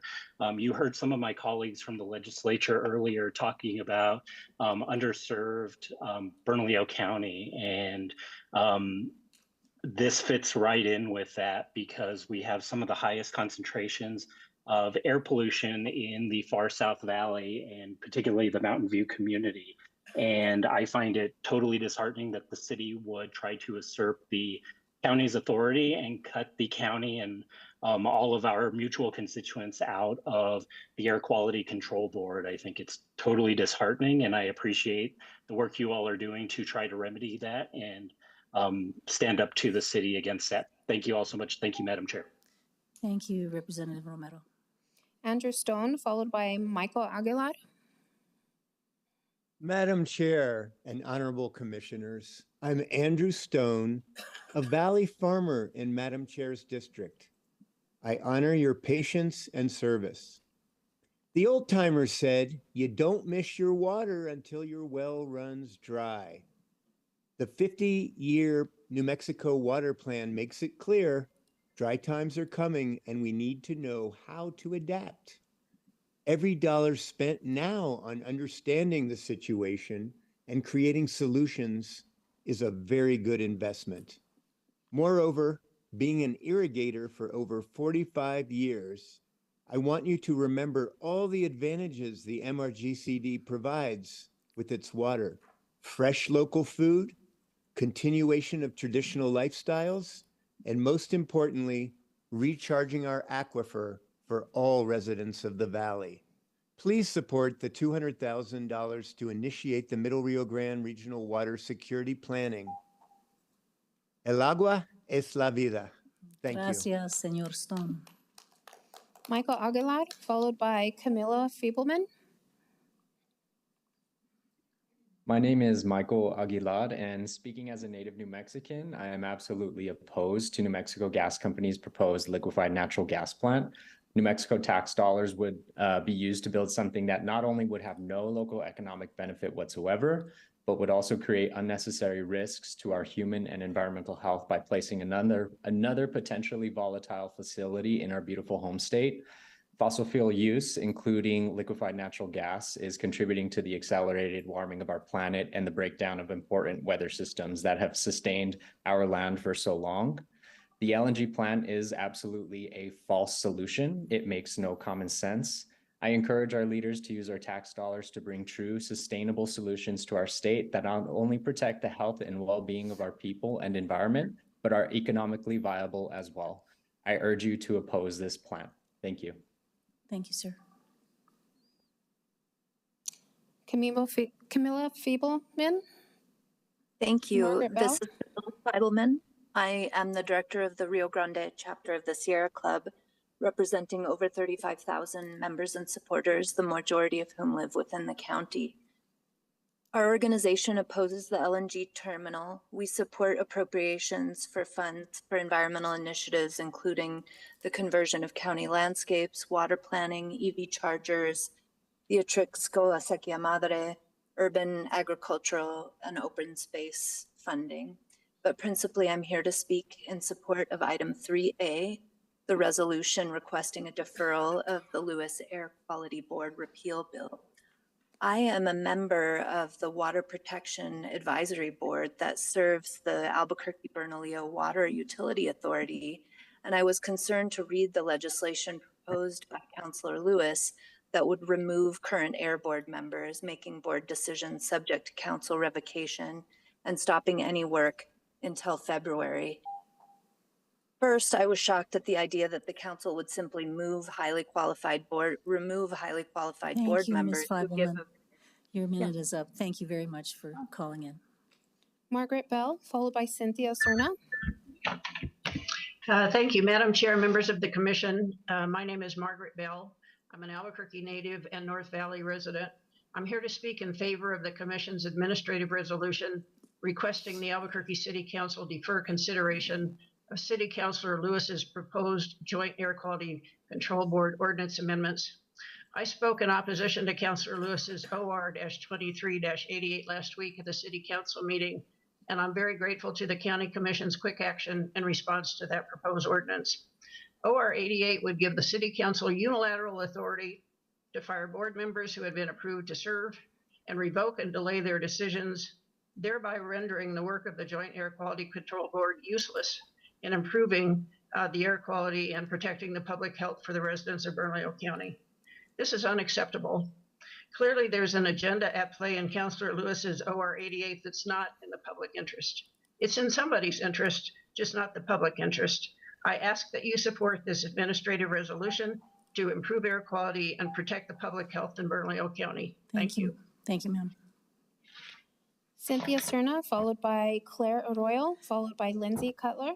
And I'm going to have to say that these will be the last three names, Julianne, because I'm counting at about an hour right now. And so those last three names, please say them again so that they know which order, sorry. Cynthia Serna, Claire Arroyo, Lindsay Cutler.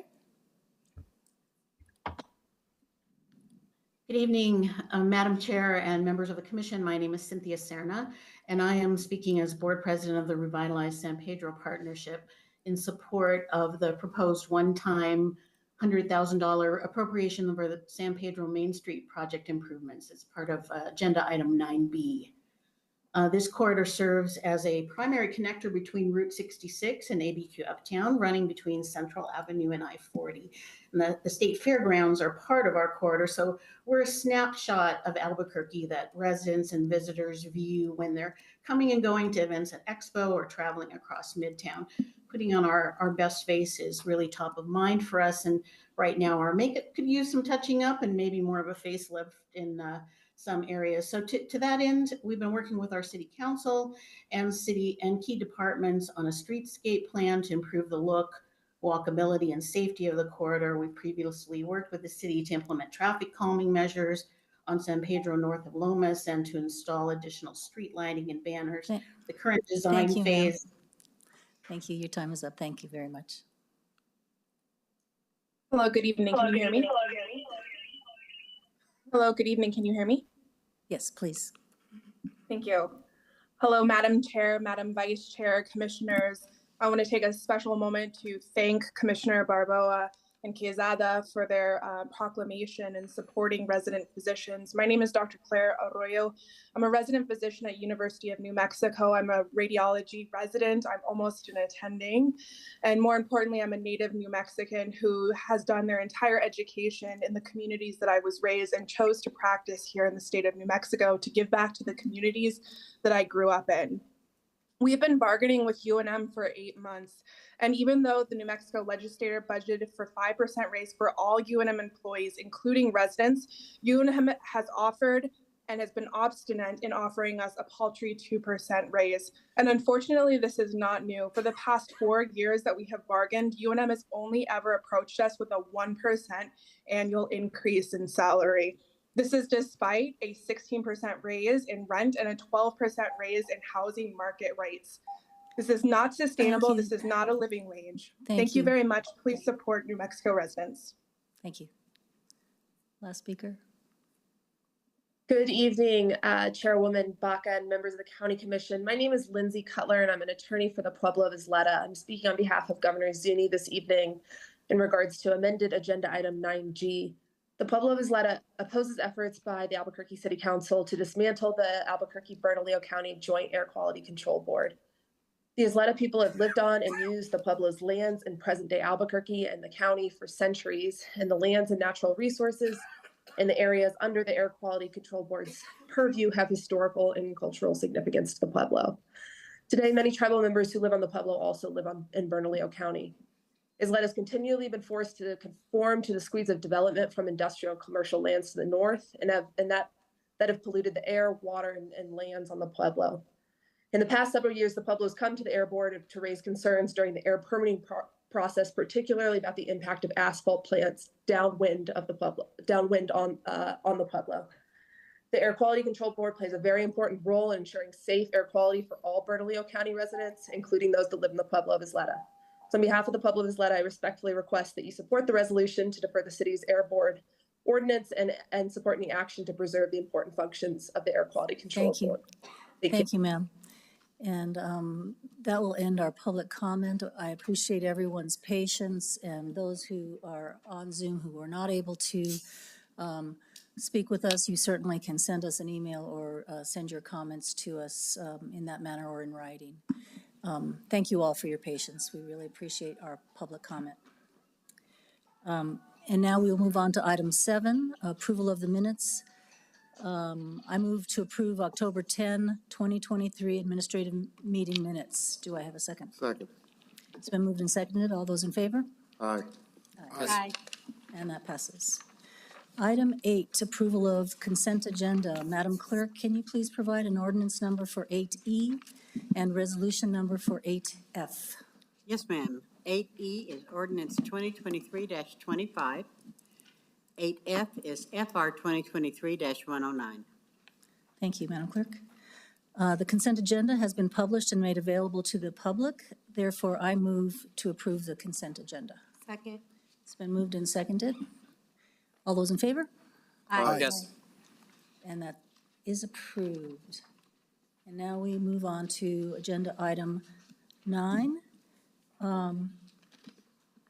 Madam Clerk, can you please provide a resolution number for item 9A, opposing New Mexico Gas Company's proposed liquefied natural gas plant in Bernalillo County? Yes, ma'am. 9A is AR 2023-110. Madam Chair, Commissioner Benson. regarding this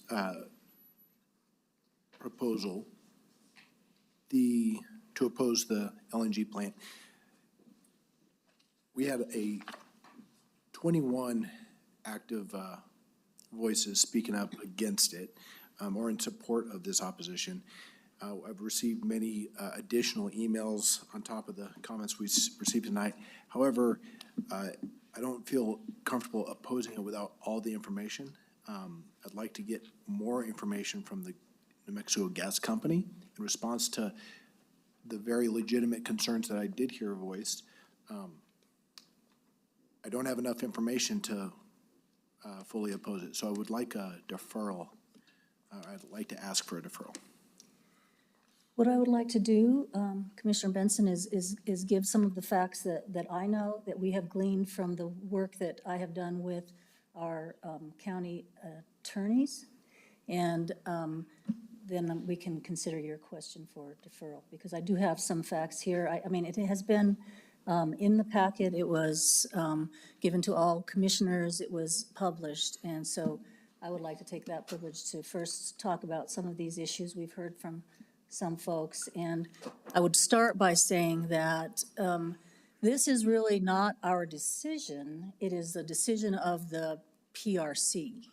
So what our resolution before us today is a communication to the PRC. And if you skip way down to the bottom, which I'll do now, is we really are asking the gas company in this resolution to engage in more study and analysis of the proposed site before proceeding further. But my concern about deferring this is that the PRC will be hearing this. Let's see, the PRC declined to approve the company's, gas company's request with, and will begin a hearing on December 4th in this year, December 4th, to determine the merits of the proposed gas plant. But I wanted to say, you know, this is in my district. This is 25 acres, which includes a storage tank containing 12 million gallons of liquid natural gas, and it's been described to me as the compression of gas to become this in a liquefied form, and there is a potential for leaks. There is a potential for actually ignition if the gaseous form leaks out of the facility. A big concern. Opponents of the LNG plant have pointed to a range of public health and safety and environmental issues today and in the research we've done. And then I would also say the economic side of this is that we're talking about a $180 million facility that the ratepayers will pay for over 30 years, which is a significant, as we've discussed, is a significant investment. And I think that we need more information before we ask Bernalillo County to house this. The majority of the ratepayers in the gas companies,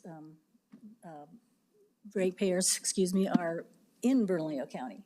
So it is, I think, incumbent on us as a commission to weigh in here. And so I will not support a deferral. I understand what you're saying. We have reached out through our county attorney's office to the gas company and have not heard back until today. So I will say that we did hear back today.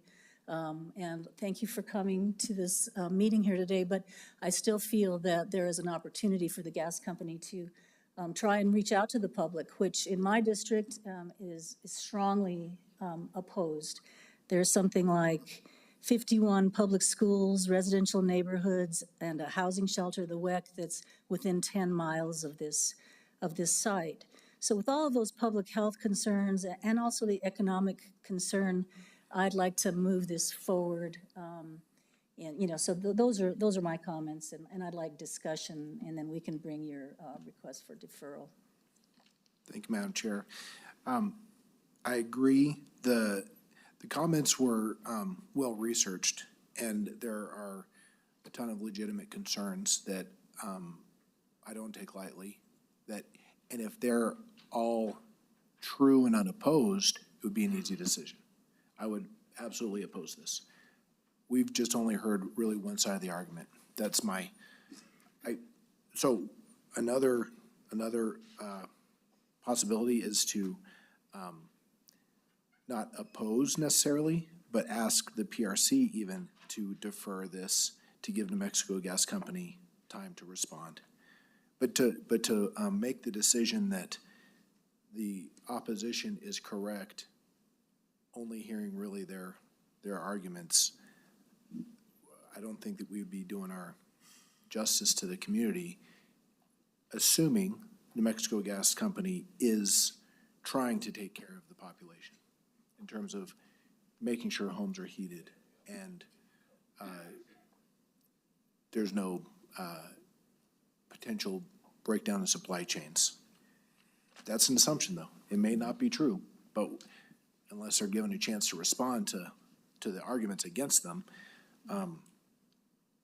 Point of order, Madam Chair, is there a motion on the floor? Well, I would move approval of my resolution to start with, and it's been moved and seconded, so continue the discussion. Sorry about that. Thank you, Madam Chair.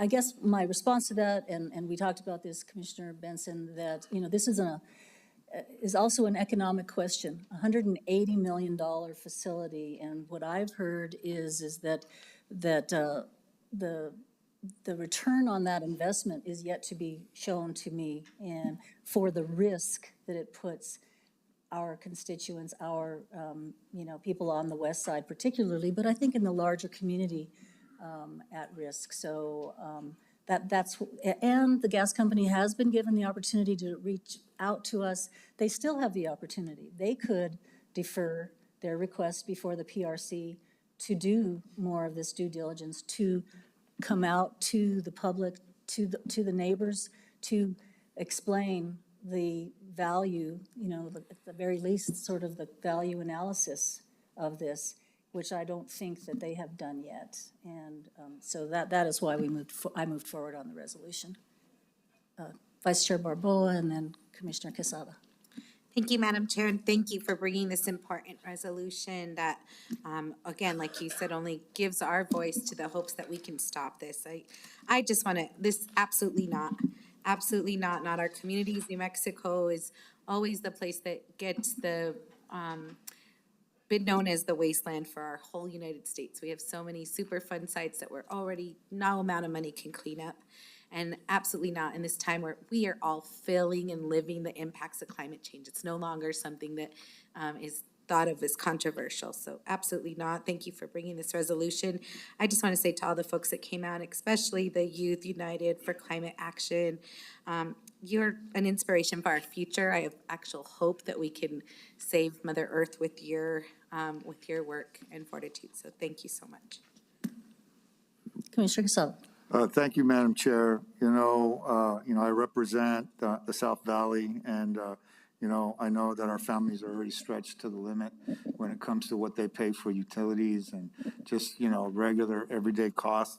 That's my concern. I think I had a really good conversation with Commissioner Benson, and we both agreed we wanted to know what the impact was to possible water contamination.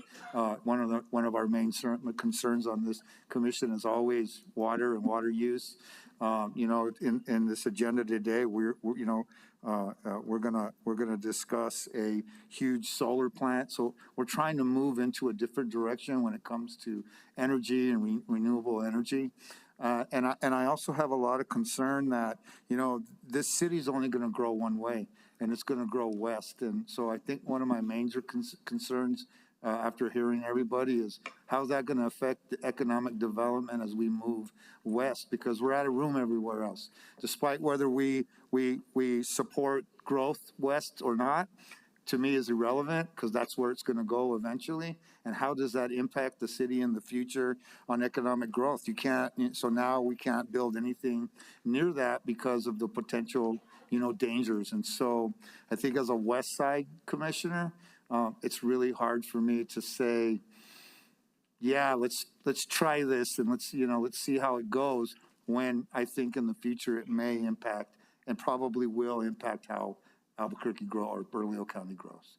So I heard everybody. I get it. I hear Commissioner Benson. I'd like to have more information on the other side's argument. I try to listen to both sides as much as I can. And so I think, Commissioner, we do have an opportunity to still do some more research and at least get the information, knowing that, it can be deferred at the PRC and see how that goes. I think I'm gonna support it. Thank you, Madam Chair. Thank you. Commissioner Olivas. Thank you, Madam Chair. Just quickly, I want to put on my hat as a plumber. When you talk about this being a stranded asset, I see what's happening, what's happening moving forward. Heat pump technology, electric heat pumps are absolutely amazing, incredibly efficient. Most new buildings, even some that we're building here in the county, are built exclusively with heat pumps. Heat pump water heaters are really going to make gas water heaters obsolete within the next 5 to 10 years, maybe sooner, with rebates and other incentives that are available in the IRA and some of the bipartisan infrastructure law, things like that. We're seeing incredible demand for those products, and that is going to mean that, over time here, demand for natural gas is going to drop precipitously, and it needs to, because of the incredible climate impacts. And we have an obligation to really look at both sides of that and say the climate impacts of continuing to burn fossil fuels are unacceptable for my generation and future generations. This is a problem that no one has taken seriously. We still have yet to see real action, but we're finally seeing some movement at the federal level. And so we can't continue to ignore that and put our head in the sands and continue to burn and build fossil fuels. And we see the future. There's no reason to straddle our ratepayers, our taxpayers here in Bernalillo County with an asset that will be useless in several years. So for that reason, I'm going to support this bill, commend the chair for bringing this, and thank you to all our public commenters that showed up. Thank you. Well, any other comments? I mean, I urge your support on this.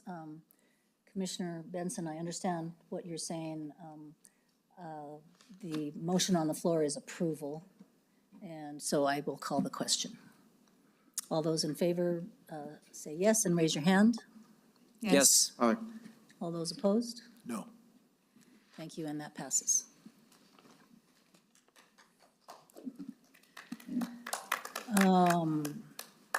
We are at item 9B.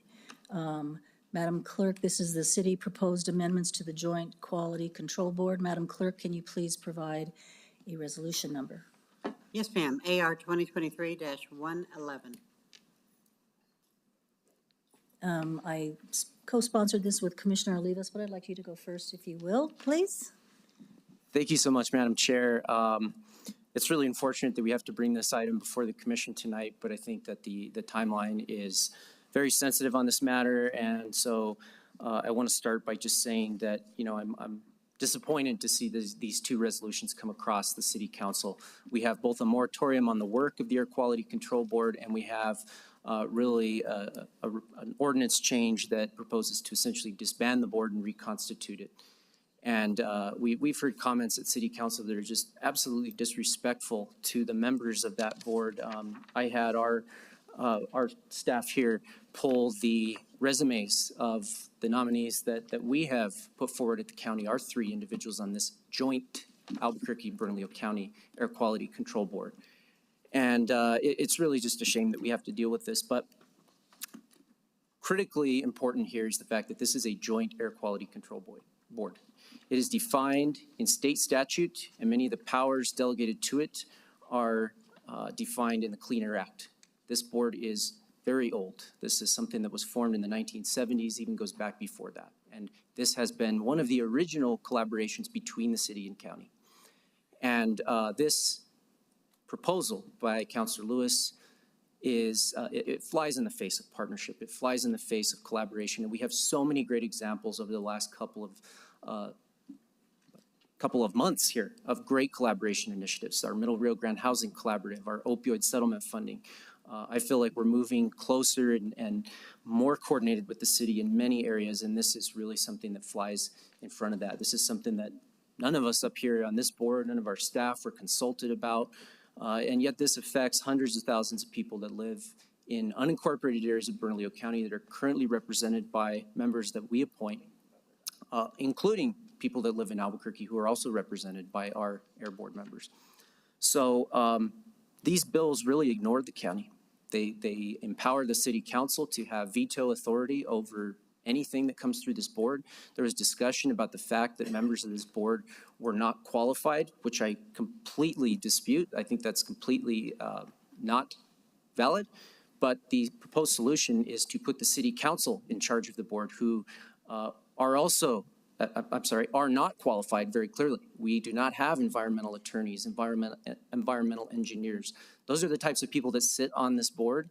We don't have those people on city council. And I value my colleagues on the council. We have some great counselors, but we are now essentially taking a very well qualified board, and the city is proposing to change that board into the city council and create an advisory board without the advice and consent of their partner, the county. Right now we share mirror ordinances. So this resolution today really just proposes that we are requesting our colleagues at the council step back. Please make a deferral on these proposed changes, and let's get together. Let's have a work group between the commission, between the council. Let's get our staffs together, and let's have a conversation. What is the problem we're trying to solve?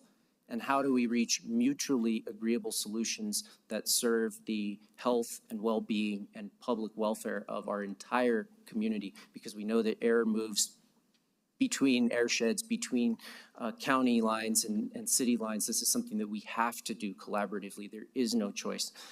So I really want to urge my colleagues' support, and with that, I'll make a motion to adopt this resolution requesting the deferrals. And I will second that. I'm going to take the privilege of adding to this that this is extremely important.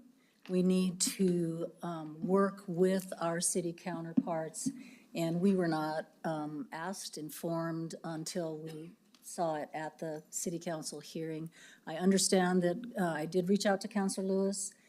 We have not had a lengthy conversation, and I understand he has a position on this. We are asking deferral of this. But I do feel that we have to work better together, separating our jurisdictional responsibilities when we're, as Commissioner Oliva said, we're talking about an airshed that does not know jurisdictional boundaries of the municipal limits.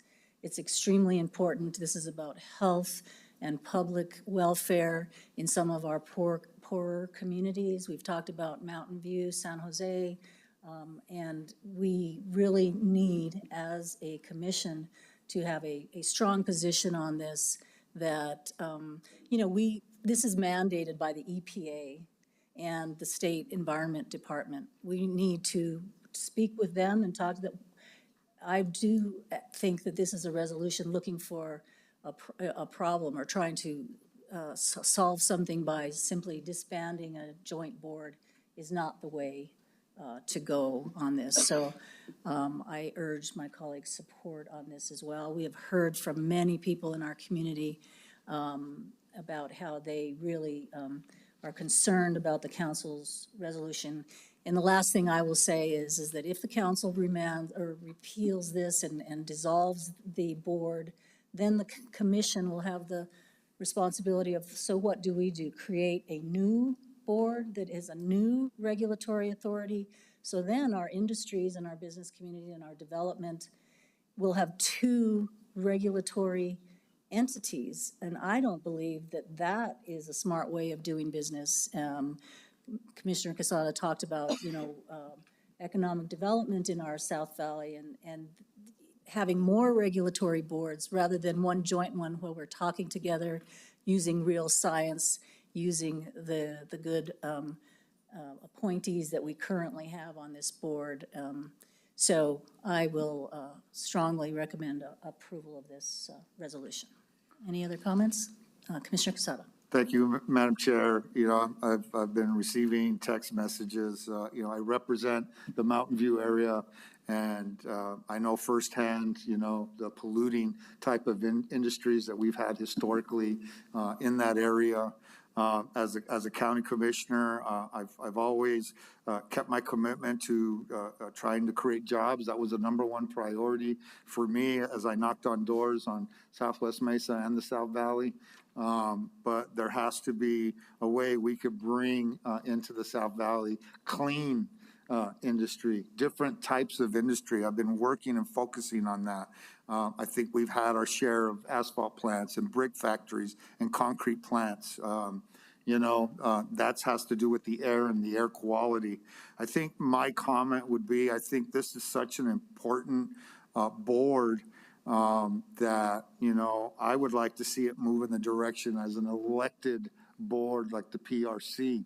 I think it has that kind of, and if they're going to have that kind of power behind them, then that would have to be, you would have to be elected by the constituents in each district and put a board together based on that. And then they would be able to look at qualifications of candidates and what they would bring to the table depending on each district's needs. Because at this point we appoint, and although I probably agree that they're probably well qualified, at the end of the day, we are the elected officials, and whatever comes down through that, we're responsible for that. And so if it was an elected board, that would be their responsibility, and it kind of becomes its own entity, and that would make that board absolute in my eyes, because they were elected by the people, for the people, and that would make that kind of position, because if it's been around that long, then we know how important it is. It's definitely that important to the South Valley and the Mountain View residents. So, you know, I'm going to support it again, but I'm going to ask this board if we can look into the future on how, you know, you can kind of push the state to make this an elected position so people actually run for this office, and that way because what they're questioning is they're questioning the power, right? That we're appointing people, and then they have absolute power when it comes to making these decisions for constituents that I represent. So I get that point. So I think the only real solution would be to put a resolution forward saying we want this to be an elected board by the people. So that's my recommendation. Thank you. Vice Chair Barboa. Yes, I just wanted to once again say thank you to all the people who came out to talk about this land, air, water. It's not up for sacrifice. And this board that hopefully people are paying attention to who we appoint, who we get in those seats. I think any of those options are great because we need to be holding accountable to our limited resources. So thank you for this resolution. I just want to clarify, I do believe that this gives us litigation opportunity. Is that true? Commissioner Lewis? Yes, thank you, Madam Chair, Madam Vice Chair.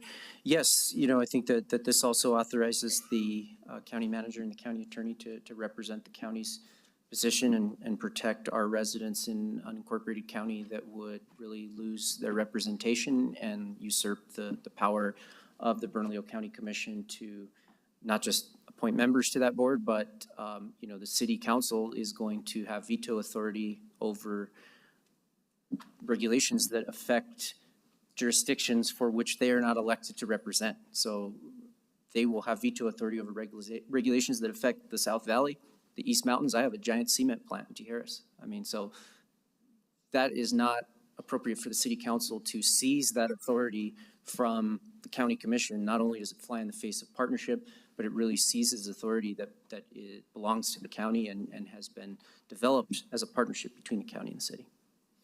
Thank you, Commissioner Levis, Madam for Chair. bringing that straight. Commissioner Benson. Bernalillo County has no authority.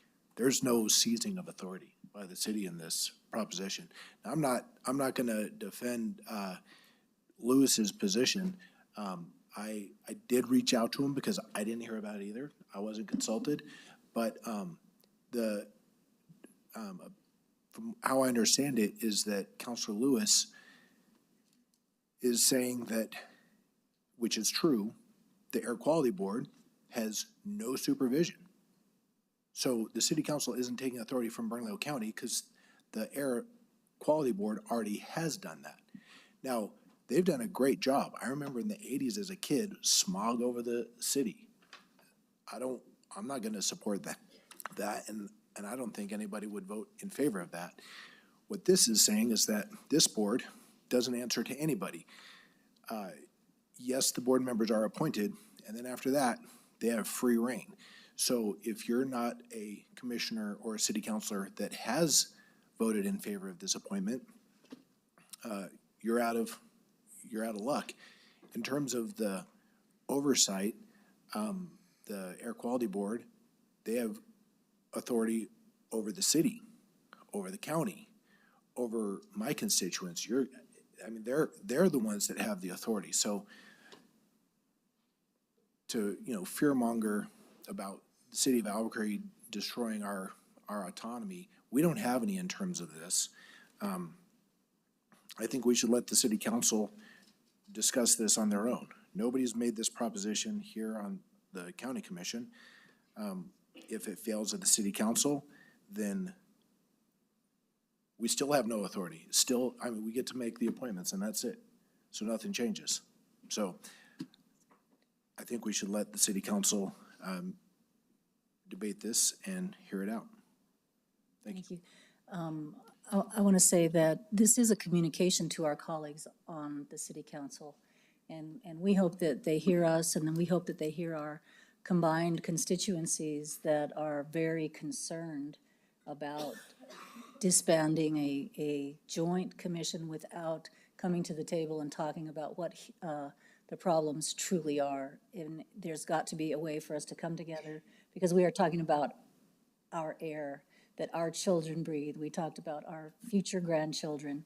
We are talking about something that is so precious as water.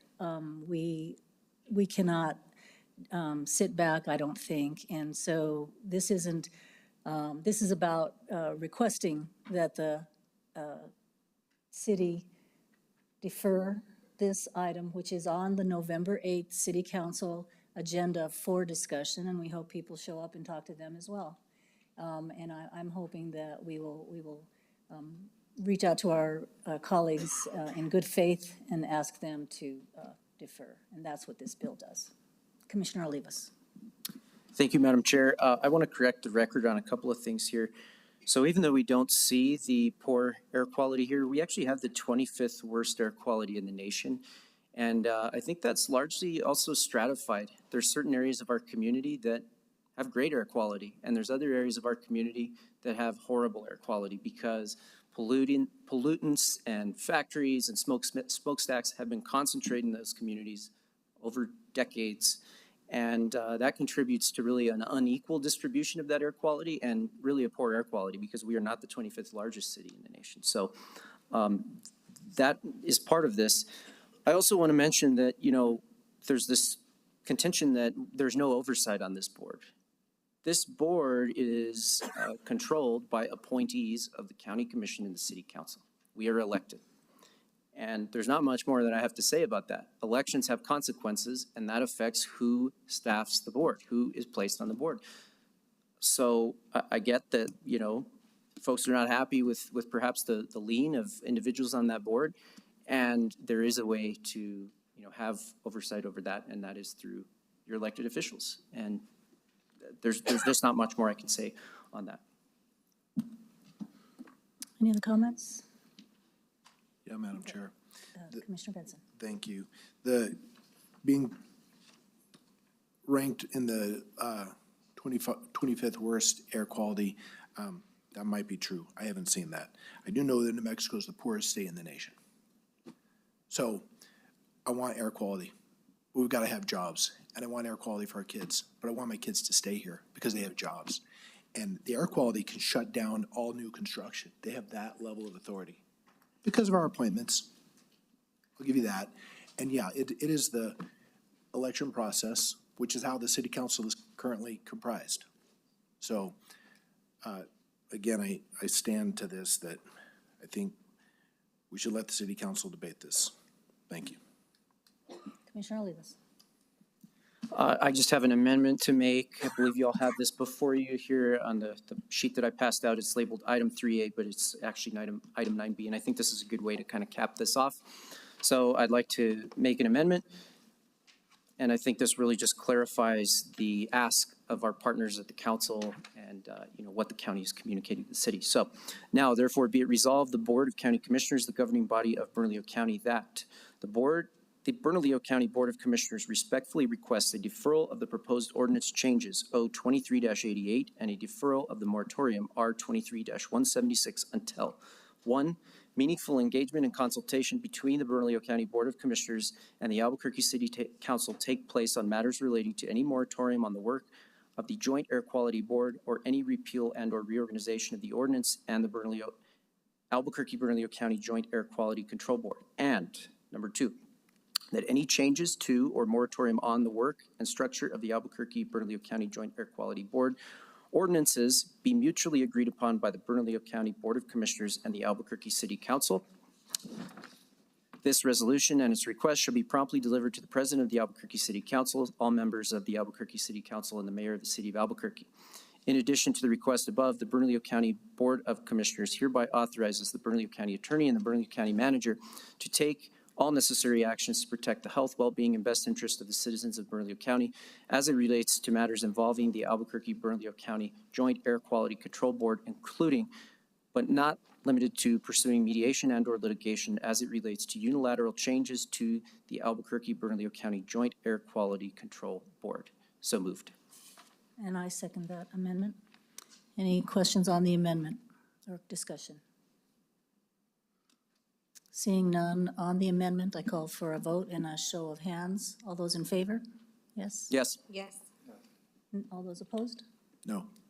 And that passes 4-1. And now we move to the bill. Commissioner Olivas to close. I just want to say this is, I think, an incredibly important message to communicate to our partners at the council. We are partners. This issue, among so many others, is something we have to solve together. We have to work together. And, we heard, I think, a reasonable idea from Commissioner Quesada about, how do we actually identify the problem and identify real solutions to this? Maybe that means an elected board. Maybe that means something else. But all of this starts with us working together, with us sitting down, identifying the problem, and talking. And we haven't done that. And we're asking our partners at council, let's talk. Let's figure out what this is. So with that, I urge your support. And I call the question. All those in favor say yes and raise your hand. Yes? Yes. Yes. All those opposed? No. And that passes 4-1. Thank you all.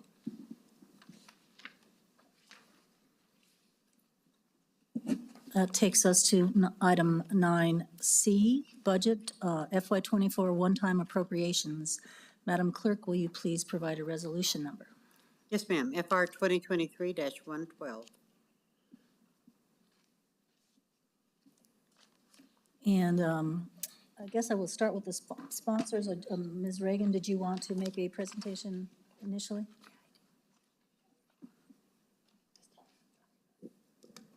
Madam Chair, Commissioners, my name is Shirley Reagan. I'm the Deputy County Manager for Finance.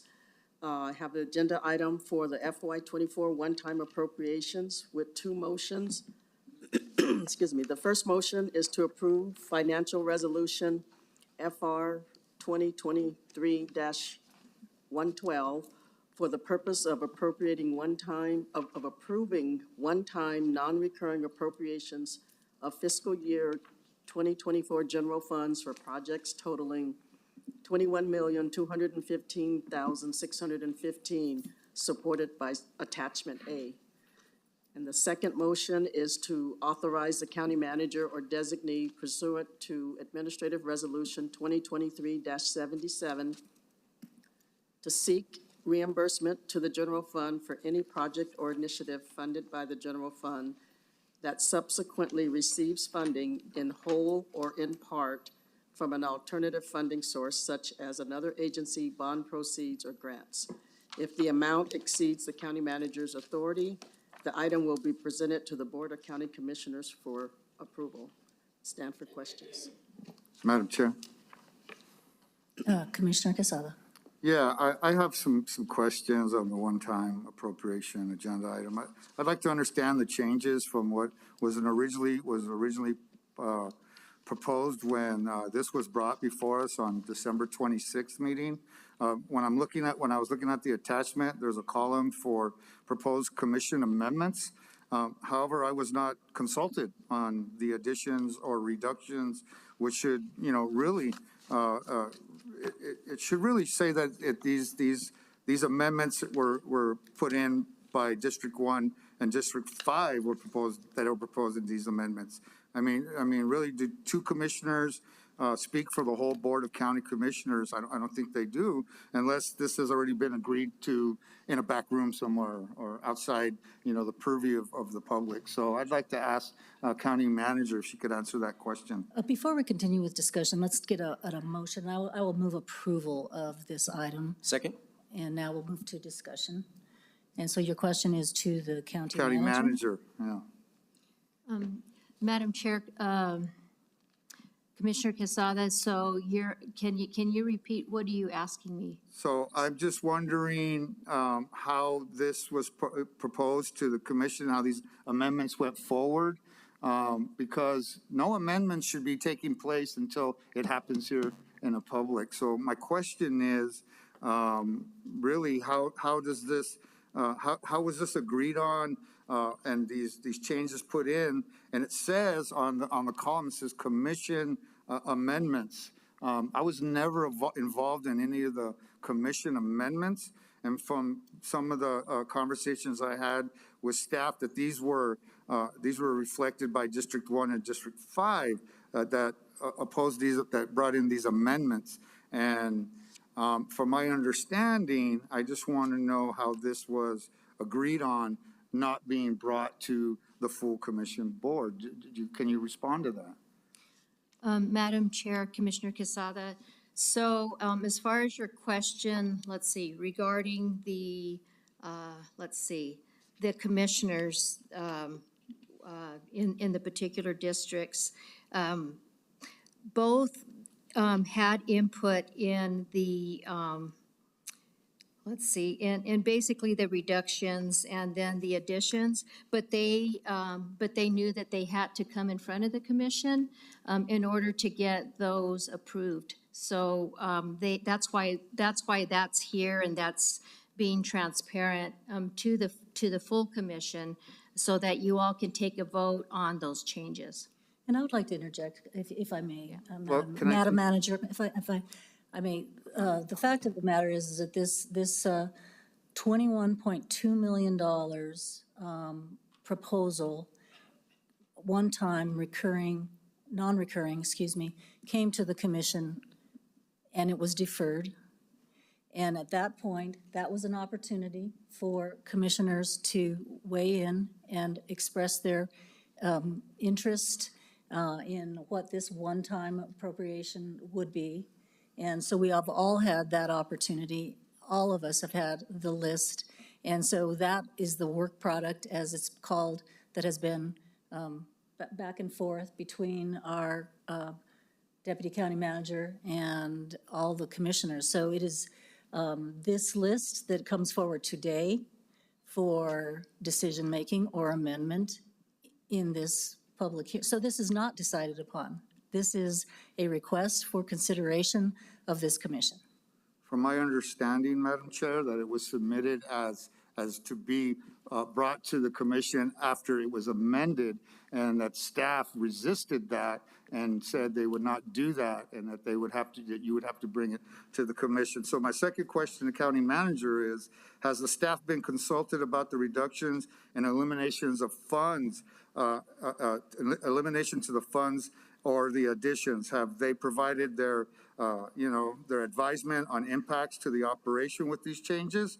I want to understand from each department in detail how these changes will impact how we do business and the services we provide to residents of the county. I need to have that information from staff now. I mean, if they could provide that. Madam Chair, did you want to speak? Okay, Madam Chair, Commissioner Quesada, we'll be happy to provide that information. And did you want to go line by line? Or? Yes, ma'am. Okay. Madam Chair. Commissioner Olivas raised his hand first, and then Commissioner Benson. So, I want to be very clear here with everyone. This, like any piece of legislation that comes before the commission, is subject to amendment. So, what I would say is if commissioners, any of us up here, want to make an amendment to what's before us, that's our job. So, if there's a concern here about a particular item, an item that a commissioner doesn't agree with or wants to see more money devoted to, that's our prerogative. Our job is to be appropriators. That's what we do. And I thought that the original list that was given to us in our meeting where it was deferred was a very thoughtful list. It was prepared by our county staff, and there were important projects in there, of which about 75% of them are in this list before us today. But it's our job to also consider other issues that come before us, other problems, other concerns in the community that need to be addressed. And, we have great staff here. We have staff that are very, they understand the issues in their facilities and their departments and the needs that they have intimately. They know what they're doing. I don't dispute that. But sometimes I know that it can be hard in a large organization to see the forest through the trees, so to speak. And I think that's a situation where we have here, where the commissioners, we're elected. We're out in the community. We're talking to people. We're talking to different departments. We're talking to the city. We're talking to our legislators. We're talking to our department heads. And we're getting feedback from everyone. And that's not to say that our department heads and, folks that are working within the county don't. But I think that we have a tendency, anyone does, to get a bit siloed when you're in your own area and your primary concern is your day-to-day function. And so what I did in some of the changes that I proposed on this list was, really tried to think about what are the issues that are before us that are presenting challenges that are not in this list? What areas do we need to tackle that perhaps our county staff, I'm not saying they maliciously did it, but they just overlooked it. They didn't see it, and that's okay. And so we're trying to go back and look at some of those needs. So water planning, Middle Rio Grande water planning. We heard a lot of speakers on this tonight. We know that in New Mexico, agua es la vida. I mean, this has got to be front and center because talk about economic development, talk about anything. If we don't have water, we got nothing. There's a lot of good projects in here. Our firefighters who are here tonight, talking about their urgent need for training and fleet. There's $1 million in here for their training and fleet needs that are critical. I mean, we've heard incidents. We all got the same letter here from our firefighters talking about the serious incidents that they've seen while they're out in the fleet using these vehicles because of concerns with that fleet maintenance and the training of drivers that we urgently need to invest in.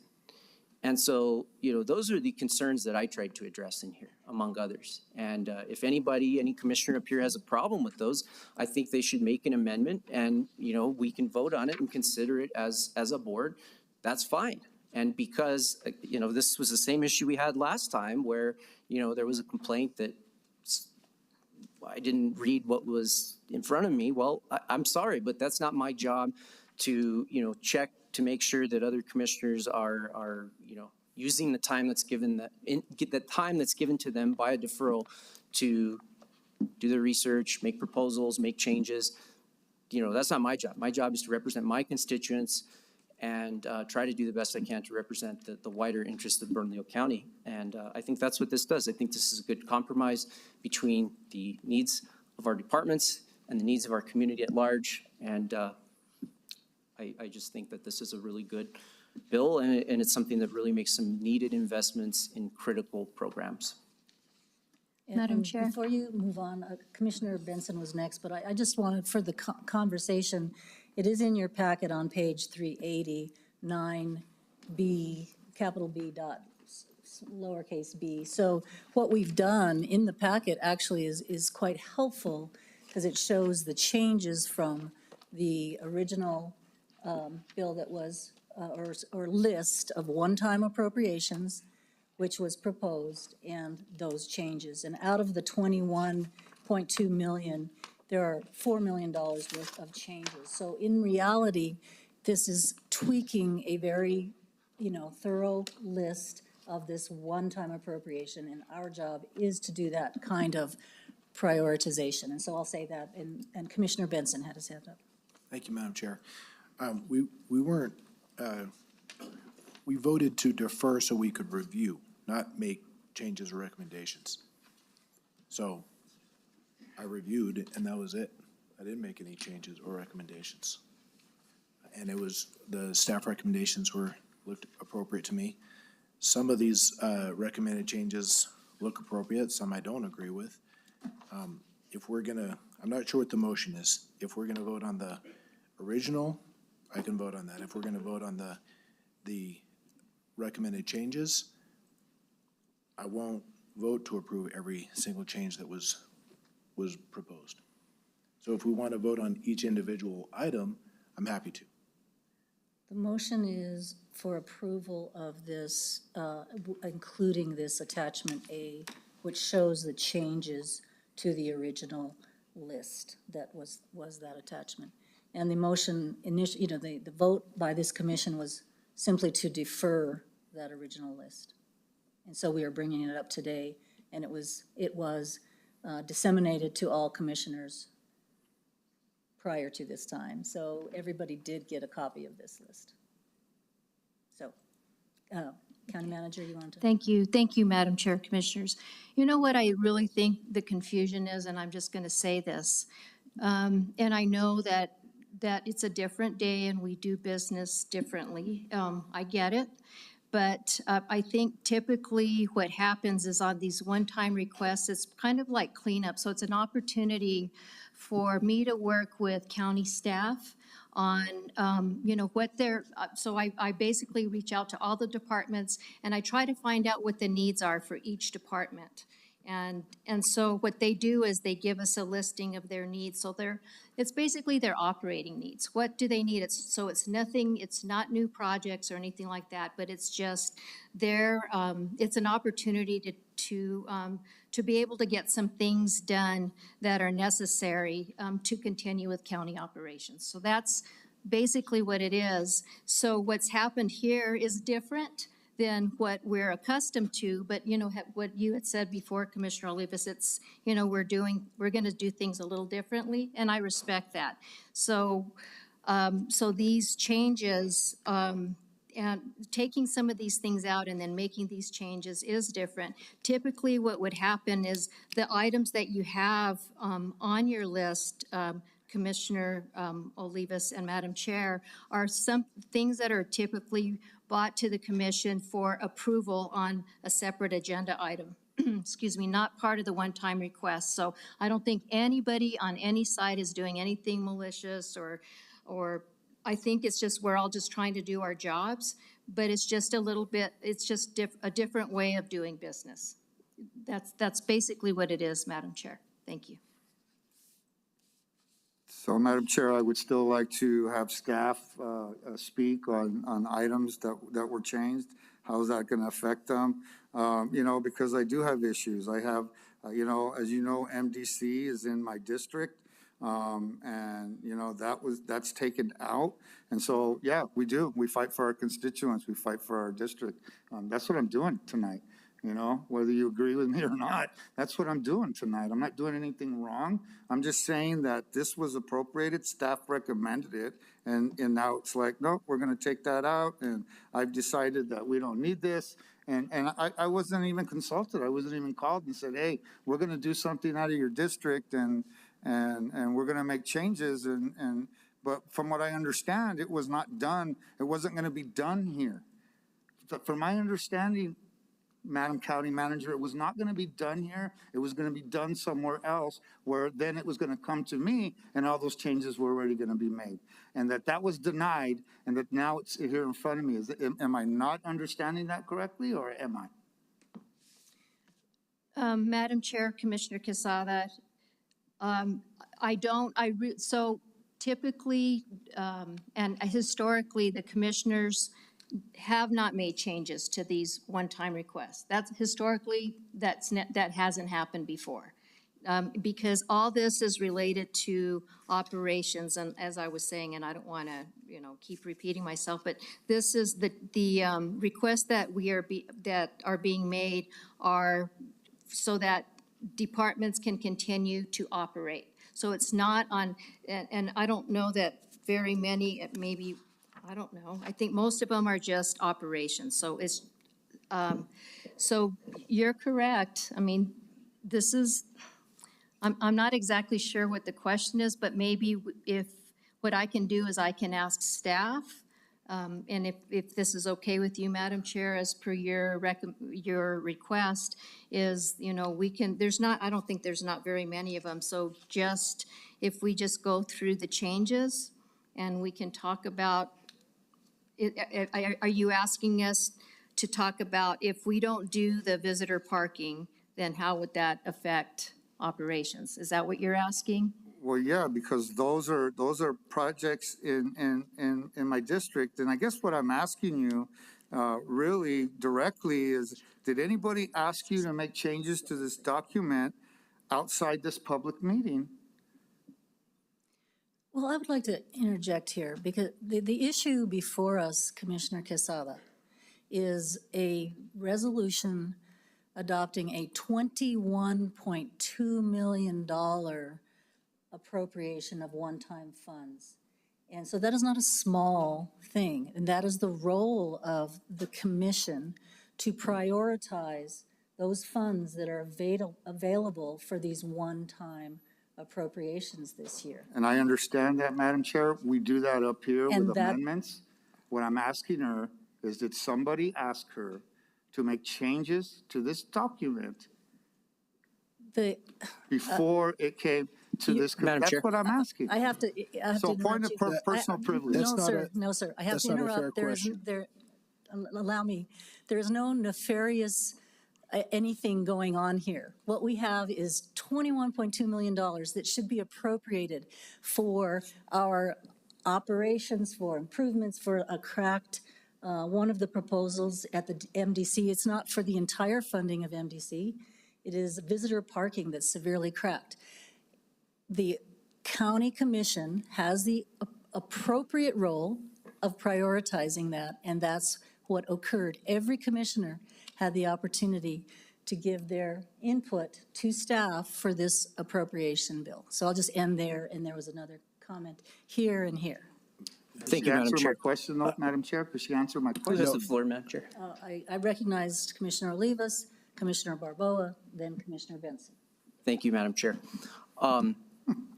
What I want to say here is, again, we all had the last 3 weeks, I believe it was, to request a briefing on any item or every item in here. And then this list was, published with the agenda on Friday. And again, we all had that time to ask questions, ask departments, all that kind of thing. And I think it's really inappropriate to say, let's have a briefing by staff right here in the meeting on every item in here. You didn't do your homework? I'm sorry. I don't know what to tell you about that. Well, I work. Excuse me, I have the floor, Commissioner Quesada. But he needs to know that I work. I do too, Commissioner Quesada. I work about 80 hours a week. Okay. Please give the floor to Commissioner Olivas at this point. Thank you, Madam Chair. So we all work, we all have jobs, and we all serve. And I think we all want to do the right thing for our community. We have different priorities, different things. That's okay. We can disagree on that. And that's what this forum is for, to make amendments, to make changes. If you have proposals that you want to make here, I think we should hear those. But, this line of questioning, and then your last line of, did someone ask the manager for permission to make these changes? We don't, that is not our role. We are the appropriators, and we make policy for the county. Now, I work closely with the manager's staff. I had discussions with DCM Reagan, and, the staff is absolutely here to support us. They do a wonderful job of doing that, but we do not answer to the staff. I want to be very clear. That is not our role. We are elected county commissioners. We are the governing body of Bernalillo County, and we are elected to make policy which includes setting fiscal policy for the county. $21 million is no small amount of money. I think we'll all agree on that. And it's important for us to have oversight over that. And while it's important to consult with our staff, that does not mean that they have veto authority over the commission, as your comment implies. So I think it's really incumbent on all of us to do our homework when these deferrals happen or before a deferral happens. When an item's on the agenda, it's our job to research it. It's our job to ask questions. The staff gives us their opinion, their report, but that does not mean that we have to accept that word for word. And as was stated in the past, no changes have been made to these one-time bills. That's what past commissions chose to do. It's our prerogative to make changes. You put something before me, I'm gonna read it. And if I see something in there that doesn't seem right, that I don't agree with, or that I think we should do differently, I'm gonna make an amendment and I'm gonna make a proposal to change it. And that's what this is. So if you have an amendment to this proposal, I think we should welcome it and we should debate it and we should discuss it. Commissioner Barboa. Thank you, Madam Chair. The idea that I just want to make sure I'm all about civic engagement, right? And our communities watch these meetings. Many people sit in here through these meetings and the misinformation being going on. We all get the information. We have capable staff that make sure we are following the rules, that we get the information in the amount of time that is set by regulation of how long we have to get it, how long the community has to get it ahead of time. And we all have the opportunity to make these kind of changes, amendments. I have not remembered a single item, even though I've probably would say I voted 99% of the time for items you've brought to Commissioner Quesada. And I have not once had you come to me beforehand and shown them to me, walk me through them, and make sure that I agree with them. Even though I would say probably 99% of the time I have voted for the things you brought here. So it is our duty. I work a full-time job too, and it is our duty to make sure we're paying attention to this. The other piece is this is our budget. These are items that were left over. I respect our staff, their authority, what they're trying to get done in each of their departments. And they are not the elected officials. They are not accountable to the fact that we have these needs in our community that people are depending on us to advocate for them. So everybody on this commission has their vote. Everybody on this commission can decide to vote on behalf of their constituent and on behalf of our county. And everybody talks about this. My district is the only district that's fully inside the city. And that gets the most push out. And there was comments tonight, just the little southeast part of my district is the most densely populated. Not even my whole district, I'm talking about just that little corner of southeast Albuquerque is the most densely populated. Still does not get the kind, and they pay those tax dollars just like the rest of the county, still always gets pushed to the side, right? But I'm not here to complain about that because that's who I'm here to fight for.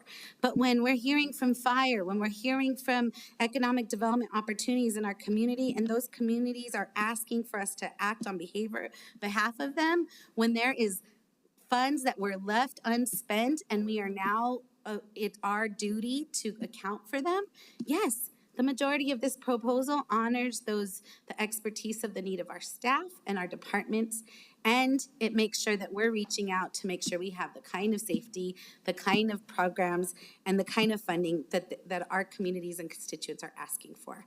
So I just want to make sure we're all very clear, and for people who hope to run for office, you do get information ahead of time. There are rules and regulations that tell you when and how you are able to receive. We have lawyers, we have staff. We can ask for a briefing on any of this, and I'm so lucky that we have all this expert staff that if I need a briefing, they will come to me. If I need legal advice, they'll respond. So I just want to make sure that our community knows that as they watch this, and that this is one of our only jobs, is to hold true to the budget as elected officials, not as people who aren't elected and therefore not accountable. So thank you. I respect staff, and I respect that we were put in this position for a reason. Commissioner Benson. Thank you, Madam Chair. Commissioner Quesada, I don't think it's a fair question to ask County Manager, because you're asking her to testify against herself or incriminate herself, because you're asking her to give an opinion on her bosses. So if she says, if they did tell her to put something in the budget without a vote, then if she tells the truth, then she would be in trouble with some of her bosses if she, or she would lie. Either way, it's not a fair question to ask her. You can ask me. I didn't do it. I think your question is getting to transparency, which I'm okay with that. But to ask county manager you're asking her to incriminate herself. So I would ask you not to ask her. Thank you, Madam Chair. Any other discussion? So I was denied for staff to go over these items that were put in after. I'd like to know how that affects their department before I move forward, if that's okay. I would ask if you have questions on the attachment of these appropriations, that you follow that line of questions. I mean, so what I'm seeing is a list here, and in red is what was changed, and if you would go in that fashion, then that will be illuminating to everyone. Sure. And if I may just point out, Yes.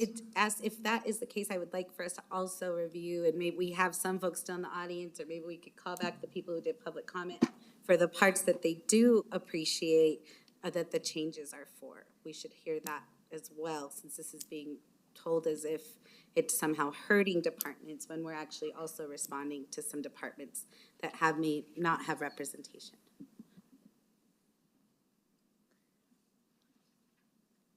Madam Chair? I will allow a little, your questioning and please you know, be focused. because I did ask the question if anybody had tried to change the budget before the vote, and Commissioner Benson said no, he did not, but no one else said that, and I did not. I'm questioning because there is you know, there's things in the district that, you know, I think they all need to be funded. Actually, I'm not against it. What I'm saying is you're taking stuff out of my district, and I'm here trying to fight for it. And I'm just making sure that nobody asked for changes before it came to the vote.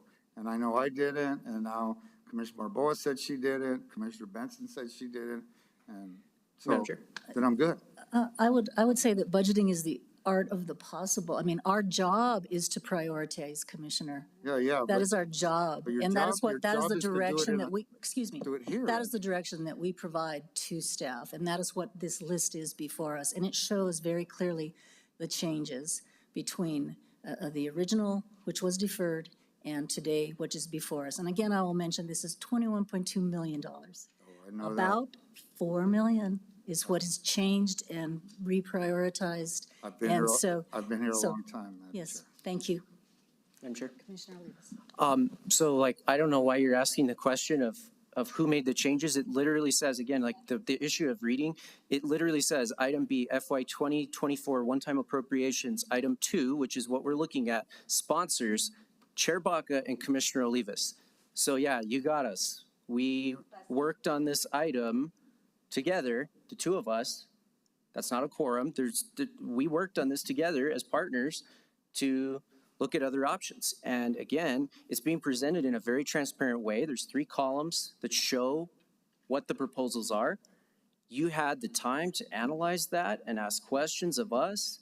If you want to move a deferral right now, I mean, let's see where the votes fall. If you want to move amendments right now, let's see what happens. But I think this idea that we're going to have a briefing right here and right now, and then we're going to give equal time to, I mean, this is crazy. I'm sorry, but I just think this is, I'm going to call the question here. If folks want to make amendments or seek deferrals, we should vote on that. But this is very clearly an item that Commissioner Chair Baca and I sponsored. I'm proud of it. I'm proud of the work we did, and I call the question. Madam Chair. And the question has been called.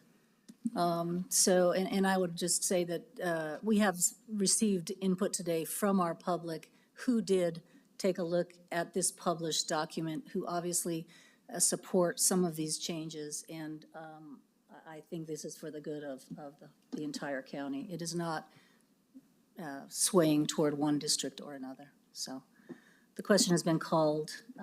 All those in favor say yes and raise your hand. Aye. Yes. All those opposed? No. No. Thank you, and that passes. Madam Chair, Commissioner, point of clarification. Commissioner Quesada didn't ask if this is now a transparent process. He asked if this was originally not a transparent process. And that's what I answered. Thank you. I just also want to make a point that we heard from so many people tonight that aren't paid to or elected to do this job, yet they could know that this was on the agenda. They could be prepared and ready with their informed comments, and we're still hearing from this. So I'm tired of the misinformation. and the hour's getting late, so we're going to move on to item 9D, budget fiscal year 2024, first quarter budget reconciliation. Madam Clerk, can you please provide resolution numbers? Yes, ma'am. D1 is FR 2023-113. D2 is FR 2023-114. D3 is FR 2023-115. D4 is FR 2023-16. 116. Thank you. DCM Shirley Reagans. Good evening, Madam Chair and Oh, I'm Commissioners. sorry. My name is Jackie Sanchez. I'm the Director for Accounting and Budget. This is the fiscal year 2024 first quarter budget reconciliation agenda, which DCM Reagan has provided the details. This agenda, these types of agenda adjustments are presented each quarter if there are any necessary adjustments. The county is required to submit the quarterly detailed budget adjustments to the State Department of Finance and Administration, also referred to as DFA. And this is based upon the approval of the Board of County Commissioners. I would like to mention that the FY24 budget was approved on April 25th, 2023, and approved by DFA August 15th, 2023. I can read the motions all at once, or I can read them one at a time per your preference, Madam Chair and Commissioners. Why don't you read them all? And Julianne, we need to vote on these separately, one by one? No, Madam Chair, I think because they are published for the record, Okay. we don't need to go through them, read them into the record again. So you can, unless you want to hear them individually as voting on individually, otherwise they can be voted all in one. Okay. Great. Why don't you quickly go through them, and then we'll vote on them all together is my desire, if that's okay with everyone. Okay. Thank you, Madam Chair. To approve financial resolution number 1 in the amount of $381,508.47, budgeting opioid fund revenue from fiscal year 2023 into fiscal year 2024. To approve financial resolution number 2 in the amount of $400,000, appropriating the budgeting for solid waste user fees. To approve financial resolution number 3 in the amount of $1,500,000, accepting funds from the state of New Mexico to budget law enforcement recruitment over the term of 3 years.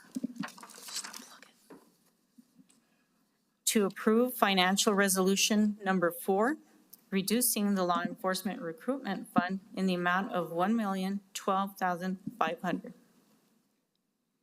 And last, to approve motion number 5, authorizing the county manager or designee pursuant to Administrative Resolution 2023 to seek reimbursement to the general fund for any project or initiative funded by the general fund that subsequently receives funding in whole or in part from an alternative funding source such as another agency, bond proceeds, or grants.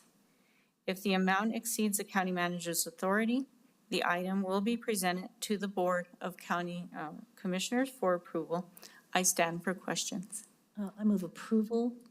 Do I have a second? Second? It's been moved and seconded. Any questions? Seeing none, All those in favor? Yes? Yes. Yes. Thank you, Madam Chair, Commissioners.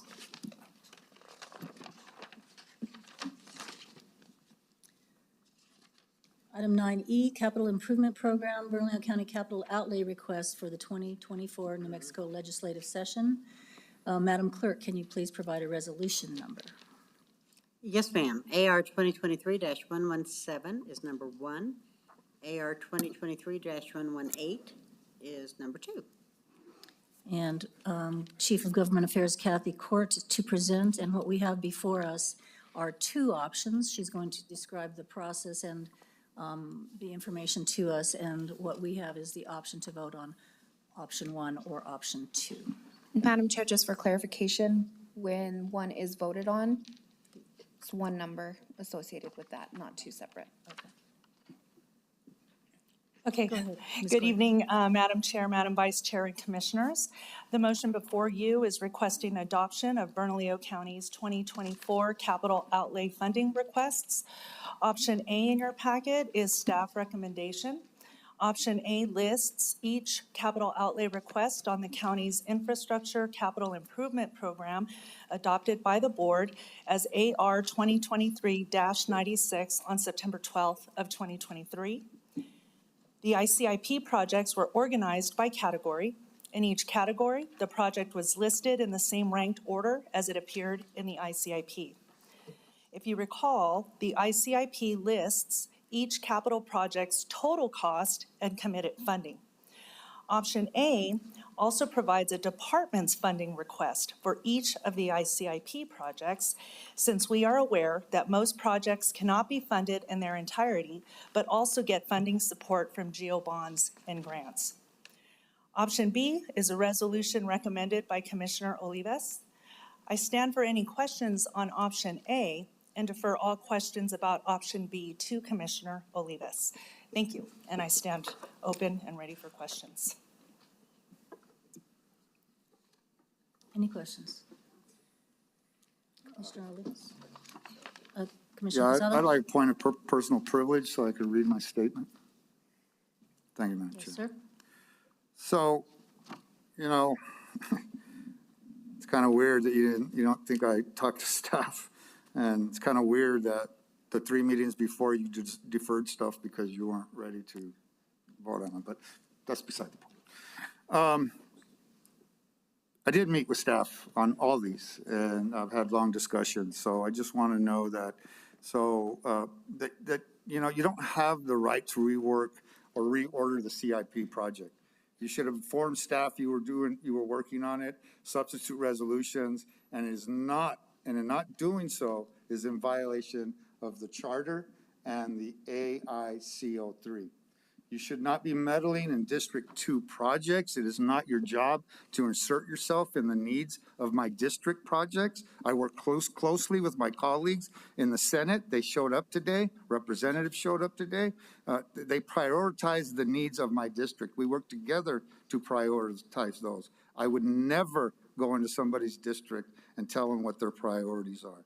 Any scrutiny, elimination, or additions should come through me as the District 2 Commissioner. I work with my legislative partners who have spoken here tonight.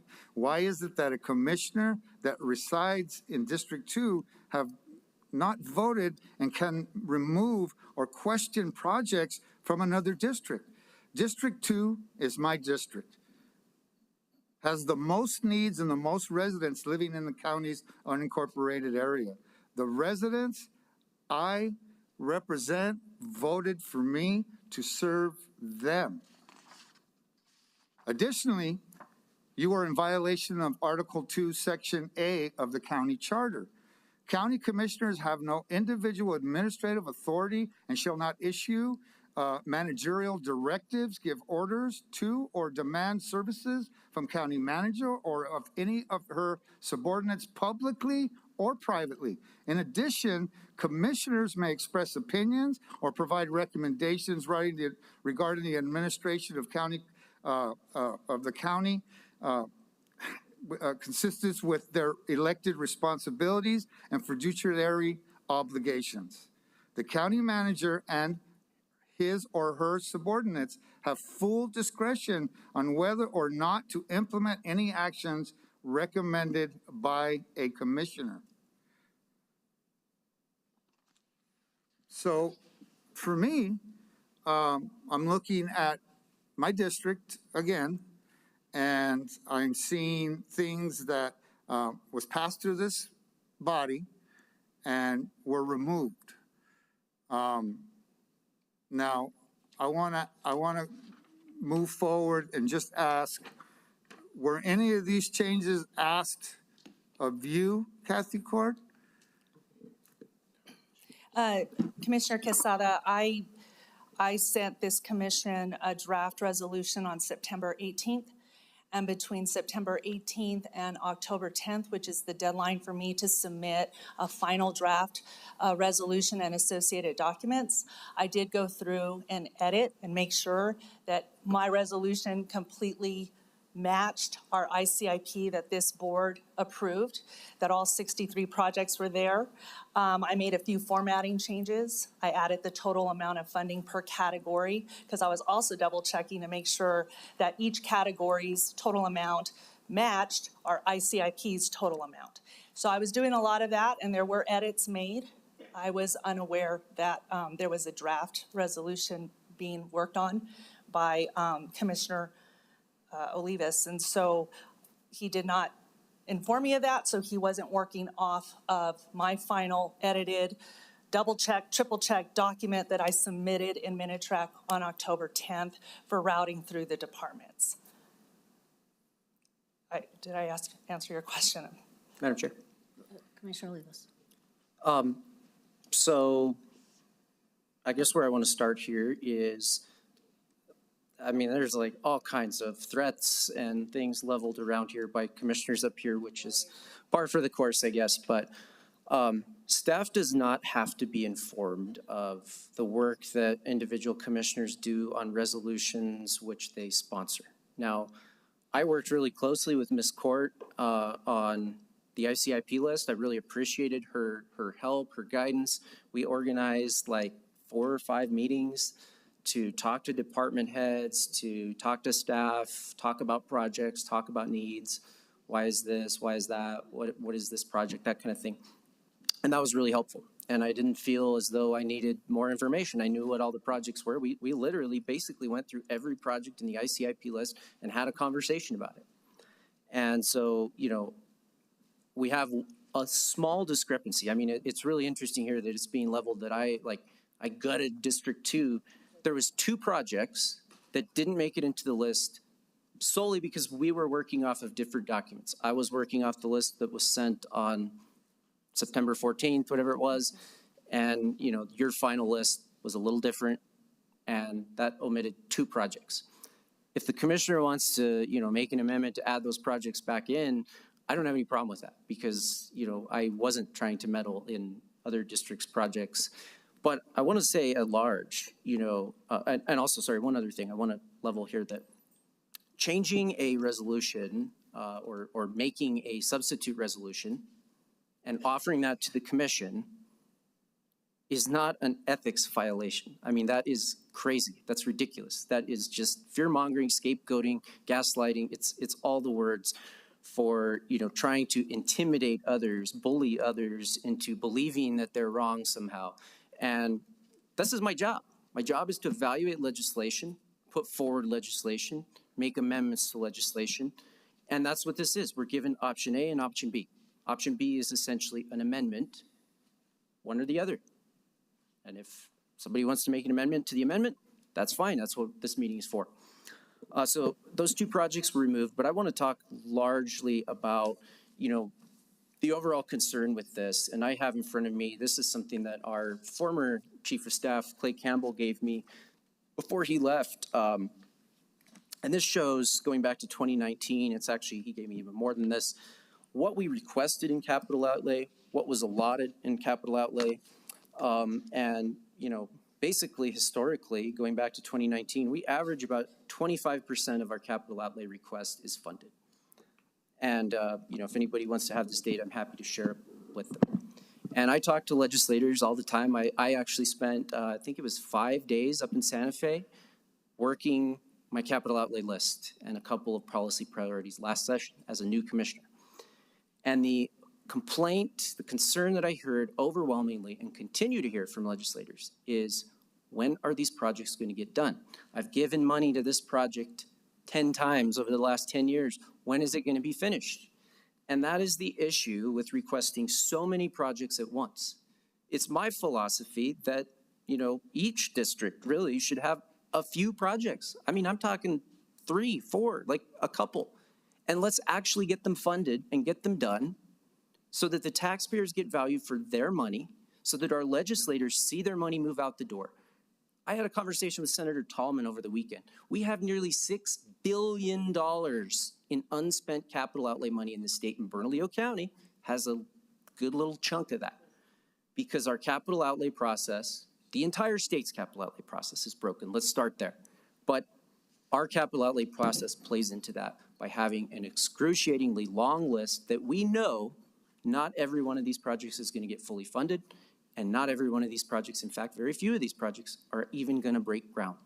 Because guess what? We're going to go back next year for another tranche of money. And with inflation running at the rate it is right now, it's going to be 10% more next year, 15% more. And we're constantly paying catch up. So I believe that option B, which slightly narrows the list, but mostly just reorganizes it, is a fiscally conservative, a fiscally prudent list. Because this says we're going to respect the value of taxpayer dollars. The fact that capital outlay dollars are taxpayer dollars. This is not just free money.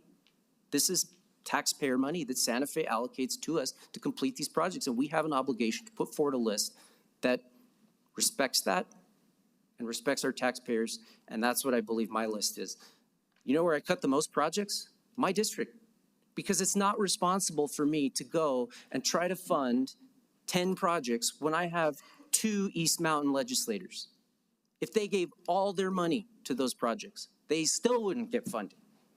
So why are we asking for them? Let's ask for a smaller number of projects, a more realistic amount where we can actually get things built, actually get things done and off the ground and off the list so that we can move on to the next layer of priorities.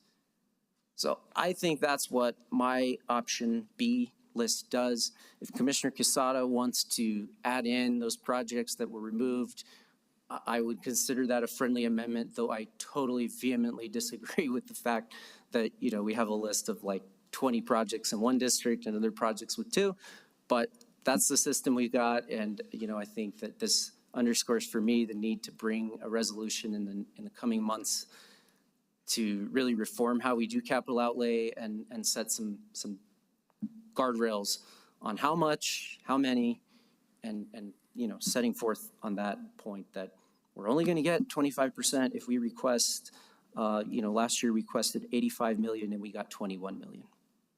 So, and we pretty consistently get around that amount. So why don't we just ask for a little bit more than we know we're going to get and focus on the projects that are the highest priority? And I thought that was the whole point of ICIP, was to order, spell out the entire need, and then we take the capital outlay resolution as the ICIP is a 4-year plan. Capital outlay is this year's plan. What is the most urgent need? What do we want to get done this year? And those lists should not necessarily be the same, because it does not make sense that the project that is further out is on the same list as the one that's urgent. So, you know, I think, again, if Commissioner wants to make an amendment to option B, I would consider that a friendly amendment. And otherwise, I urge your support for option B. So I have a clarification, and there's been a request to you, Commissioner Quesada. Are the 2 items that I felt were sort of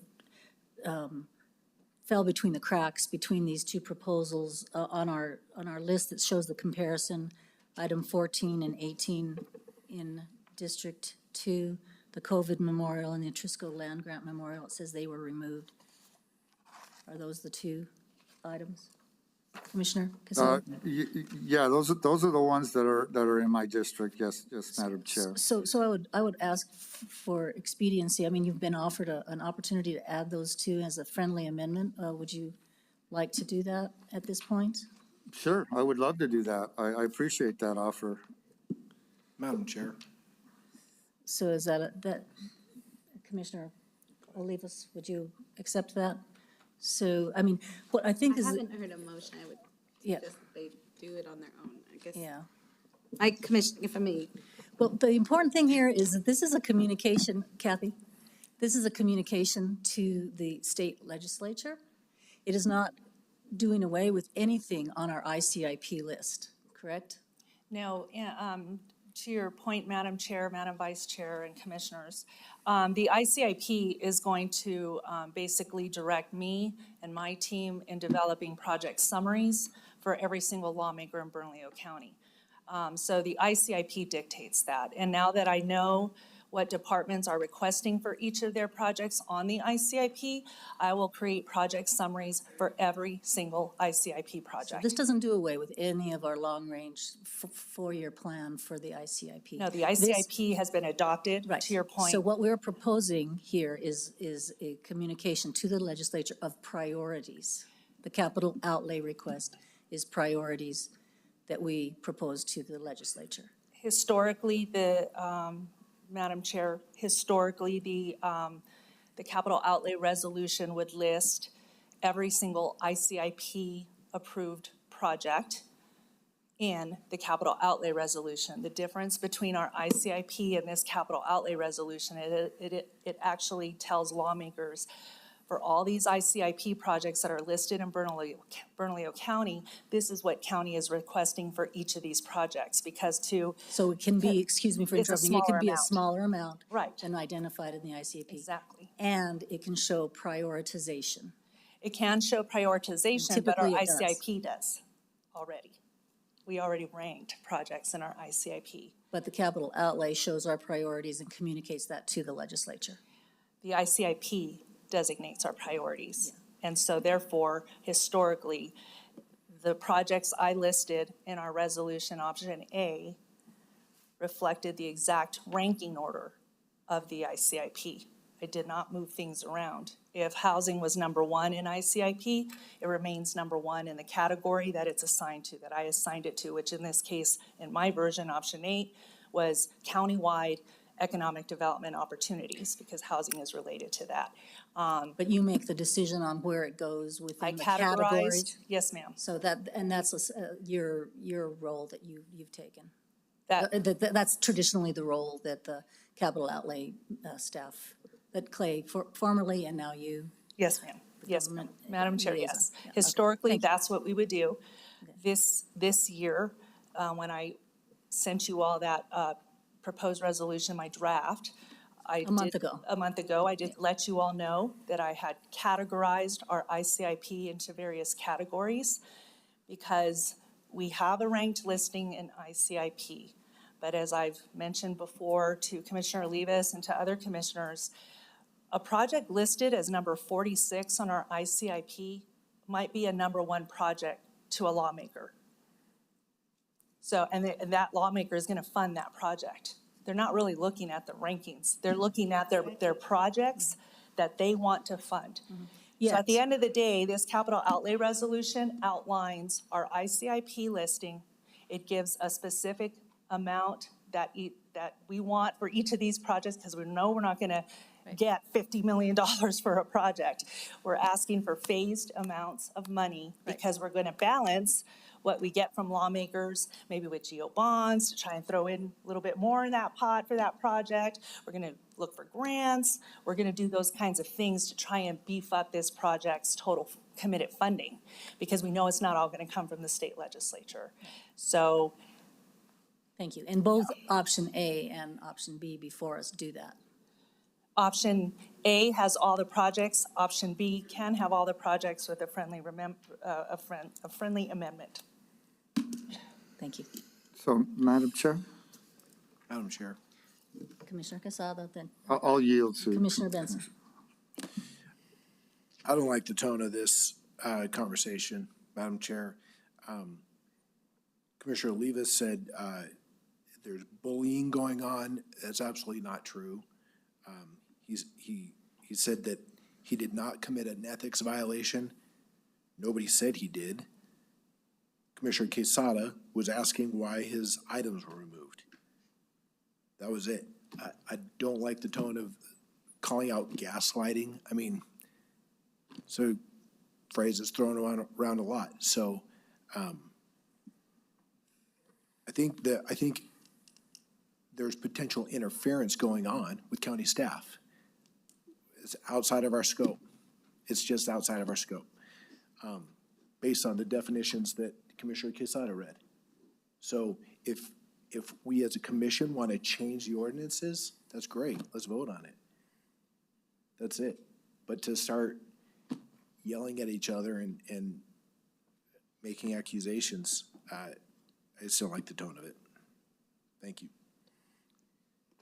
Thank you, and I too feel like we need to just move forward on this because I do think that it is in the purview of this commission to prioritize our capital outlay request and communication to the state. And I believe that both of these options before us do indeed do that. And so I thank you for that. Let's please move forward. Madam Chair, I just want to make one more statement. You know, I had 3 legislators show up here today because they called me and they had concerns about how, you know, they like to see things. I mean, we all have an opinion on how many projects they'd like to see. I get that I have a lot of projects in District 2. I'm 100 years behind on capital improvements for District 2. Like I said in my earlier statements, when I thanked staff for putting sidewalks, I'm doing ribbon cutting for sidewalks in District 2. We have to piecemeal a lot of my projects. I've been able to be very successful in the last 7 years by piecemealing and getting small chunks of money, and then within 4 or 5 years able to, you know, do those projects. I have a lot of them that I can talk about and bring to the table if that's what we'd like. But, you know, my concern is really that, you know, we're doing this in a transparent way. And that's why I'm asking these questions, to make sure that's what's happening. I've been here for 7 years to act like I don't know what I'm doing and that I haven't gotten a lot of projects done. I have. And I've always appreciated, you know, the votes. There was one thing that always happened with fellow commissioners is that we always disagreed on stuff as well. But they never, ever went to my district and pulled things out of my district or asked for things to come out of my district, and vice versa. We never did that to anybody else's district. We know that I represent those people who voted for me, and that's the only concern that I had. I'm just telling you, it throws me off to see stuff that I have already approved and said, yes, all those projects, yes. And then I may even add stuff. I've added stuff all the way to the last minute with Clay Campbell when senators and representatives call me and say, hey, man, you know, this came up. We really want to do this. Can you add it? You know, and I go, I don't know. That has to be, you have to run that through the county manager. I could ask her, but I never, ever called staff to do that. I know that's not what I'm supposed to do. Right. So I asked county manager if she would be willing to do that. And a lot of times she will say, yeah, let me talk to Clay and let's see if we could do that. And so there's a process that we have to work with. And I'm just making sure that we're doing the process. That's all. I'm not trying to make enemies here. I'm not trying to make this a dysfunctional board whatsoever. You know, I have a year left and I want to make sure that what I've been working on for 7 years goes to Santa Fe and has the opportunity to maybe get funded or maybe get partially funded or bring in some money. We're not trying to figure out, what's more important for you, because whatever's important for you, I will support because that's your district and I want to support it. So, you know, I'd like to move for approval for option A. And that way, if they both do the same thing, it puts everything back into play and we're good. And then we could just move forward and then we won't have discussions like this anymore. We have a motion on the floor, do we? Or is that the first motion on the floor? I apologize. So that's the first motion on the floor. So you move approval of option A. Yeah. Okay. Is there a second? Second. Any discussion? It's been moved and seconded. Okay, although I'll call for the vote. All those in favor of option A, signify by raising your hand. Say aye. Aye. Aye. And all those opposed? No. and that fails. I move to, on option B. Second. That's been moved and seconded. Any further discussion on that? Commissioner Casado, would you like to make an amendment? I'd like to make an amendment to this item, changing item 3B. It's in front of you all to change the amount requested from 2 million to 1 million. This was after consultation with our partners at the city to adjust the request. A second. And that is on what project? The Honor Royal Public Works priority list. Any discussion? I'll call a vote. All those in favor say aye. Raise your hand. Aye. Yes. And that passes. And so now back to the bill. Commissioner, I'll leave us to close.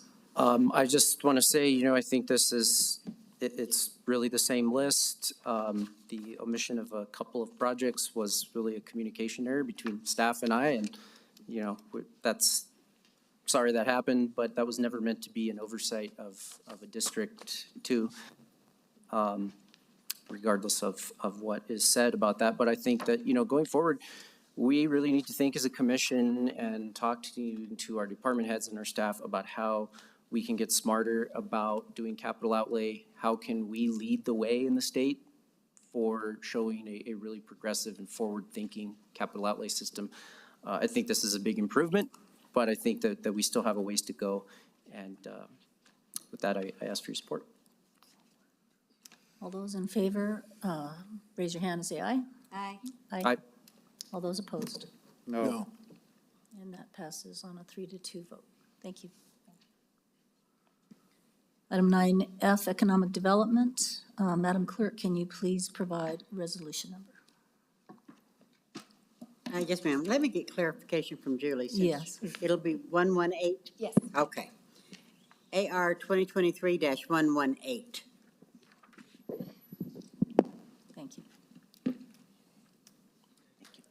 Marcos Gonzalez. Madam Chair, members of the commission, I'm Marcos Gonzalez, Executive Development Officer for the county. The Economic Development staff requests the approval for the publication of the Notice of Intent to adopt an ordinance under the Local Economic Development Act for a GRT share collaboration between Bernalillo County, the City of Albuquerque, and the State of New Mexico Economic Development Department related to this Maxion Solar Technologies. Would like to also thank my partners from the State Economic Development and City Economic Development for hanging out with us tonight. Stand for any questions. Any questions? Commissioner Casada, any comments? Oh, yes. Sorry. I'm dealing with senators and representatives now. Sorry. I think this is, well, we all know this is a bigger project than Intel. One of the things that we've been wanting to do is create jobs in my district, and this, wow, this does it at a high level. And as we talked earlier about, being good stewards of our land and water and moving into renewable energy, that's exactly what this does. This is, not my project, but but it's in my district, like I said, and I think it's important all the way from Martin Heinrich's office all the way down. This is, sometimes things, fall in your lap, and you're at the right place at the right time. You have the right proper things going in place. I know that there probably will be some issues when it comes to the water. But I think that if the city is willing to do what I read that they're willing to do, I think it works out. It becomes good stewards of that. And I think the only question I had that they couldn't answer for me is, will Mesa del Sol actually be able to use this reuse plant once it's up and running and paid for? Is it just for these particular projects? And so I'm kind of waiting on that, but I think what's important now is to support the city, the state, and the governor's office as well. So I move for approval at this point.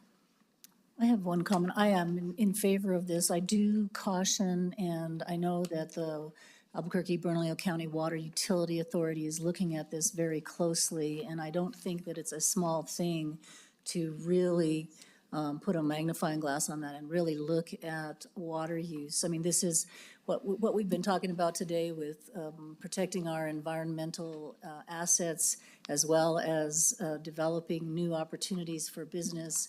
This is an example of that, and this is a good alternative energy, opportunity here. But we also have to balance everything, and that is indeed the challenge before us. So I will vote for this, but I do. I know that sitting on the ABCWA, that they are looking at it very closely too, and so we look forward to working with you on the importance of that balancing act. So Yes. thank you, Commissioner Olivas. Thank you, Madam Chair. So first I'll start with a question. There's a part in here where it's saying that the city is going to accept or work towards a $5 million grant for the water treatment plant. Is that a typographical error? Because, so in the discussions that we've had at the Water Utility Authority, we're looking at a plant that may be $100 million or somewhere in that range. Do you have any information on that? The $5 million grant is being applied for through the Environment Department to help out with the actual planning and scoping of what type of water plant they need. So that will be just for planning money to be able to then assess what type of a final water project they'll need for the project. So the final cost is still to be determined, as you said. Understood. So that's planning money. Yes, sir. So I think that's something we really need to consider here. This is, per our consultations with water utility staff, this is a very expensive plant, and it's probably a very specific plant because the effluent that will be coming out of this facility has a very specific mix, a lot of salts and things like that are not in a typical sewer discharge. So the plant is very highly specific for this facility, which does give me some pause, about who's going to pay for that plant. Hopefully not at the expense of our existing ratepayers, which would actually be prohibited by, the water utilities ordinance. But also what happens if this deal doesn't work out in a few years? Markets change, unfortunately we've seen this happen before. If we sink a bunch of money into a water treatment plant and this group leaves town for whatever reason, we hope not. But I think that has the potential to become a stranded asset on the order of a very high magnitude. The other concern that I have here, and look, this is a really tough one because, you're talking about a very large facility, a really important thing, onshore manufacturing of solar cells. But at the same time, this is the same issue I raised last time. We've got the vast majority of jobs here are paying less than $15 an hour. And that's not going to get you a really nice apartment. That might not get you anything. And so, essentially you're counting on individuals that work at this facility to have independent wealth or, other family members that support them or government supports, right? So food stamps, Medicaid, subsidized housing, affordable housing. And, look, it's a very conflicting situation because we know that, the mantra is we've got to do economic development, we've got to do growth, we've got to attract these new industries. But at what cost? At what point do we say that the cost benefit doesn't meet? And my understanding of this deal, when you factor in the state incentives, the city incentives, and the county incentives, this facility is basically built for free. The government will basically be subsidizing over a period of time the construction of this facility. So the manufacturer is really actually going to see most of their investment returned to them through the incentives we're offering, which is great for them. But the question is, do these jobs, does the return on investment justify that level of investment? And then my final line of thinking on this is, look, my district, if you go up East Central, it doesn't look good. Through Commissioner Barboa's district and mine, drive through, Pennsylvania in Central, Wyoming in Central, Wantabo in Central. It's littered with trash, encampments, needles, feces. We get emails, I think they go to the whole commission. We get an email from a constituent almost every day in the International District, literally showing us pictures of feces and telling us their story of how the government, in this case the city, will send them a notice of violation for having that in front of their business and tell them to clean it up. And so, you know, I've worked with the county manager. We worked through our budget process to include some more resources for our clean teams. And every time that we talk about the clean teams, of course, I wish that there were more of them, faster, all those things. But underlying all of that, the conversations that I've had with everyone is we can't touch private property. We can't help them because it's private property, it's anti-donation. So what I'm looking at here is, you know, giving away the house and the kitchen sink to a large out-of-nation manufacturing facility that we really want. And meanwhile, we have mom and pop businesses, a mechanic shop on East Central, you know, shopping centers that are owned by local landlords that we are saying we cannot help you. We won't help you because our hands are tied. But our hands are not tied to give huge sums of money to individual projects. And, you know, my message to the Maxion developer is also like, you know, I'm not sure we're going to have your back once you're here because we don't have the back of our citizens that are already here. Our businesses that are here are struggling. They're fighting this problem. And, you know, I think we're doing everything we can up here every day to try and do more for behavioral health, get more treatment, get more sheriff's deputies on the streets, support our law enforcement, support diversion, support cleaning up our streets. But it's kind of too little to compensate. And then, you know, I feel like this is just a slap in the face to our business owners that are already here.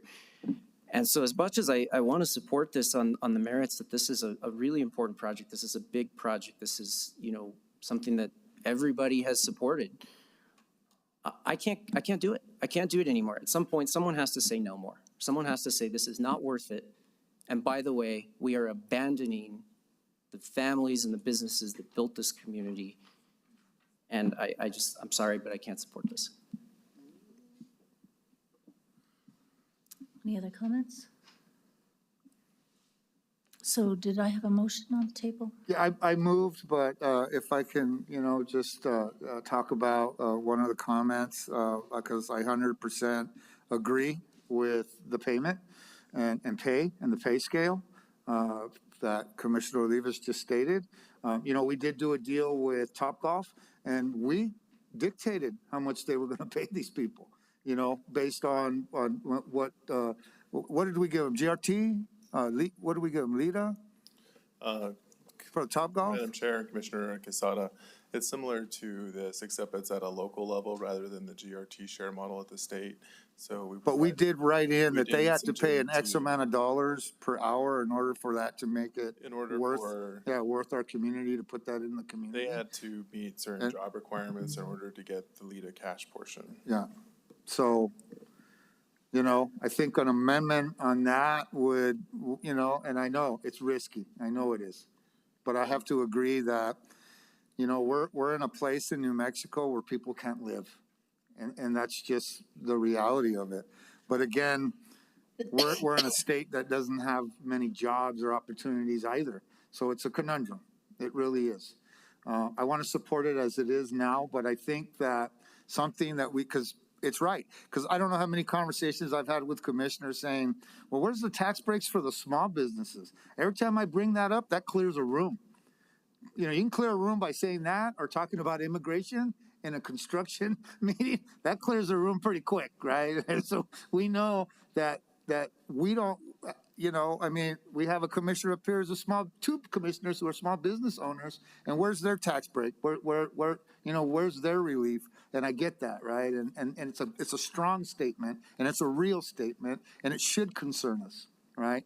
So I don't know if this affects that per se, but I think we really need to come back as a commission and really have conversations about what kind of tax breaks we can give small businesses, because we regulate them. We say, we need you to pay insurance. People have to have insurance at your business.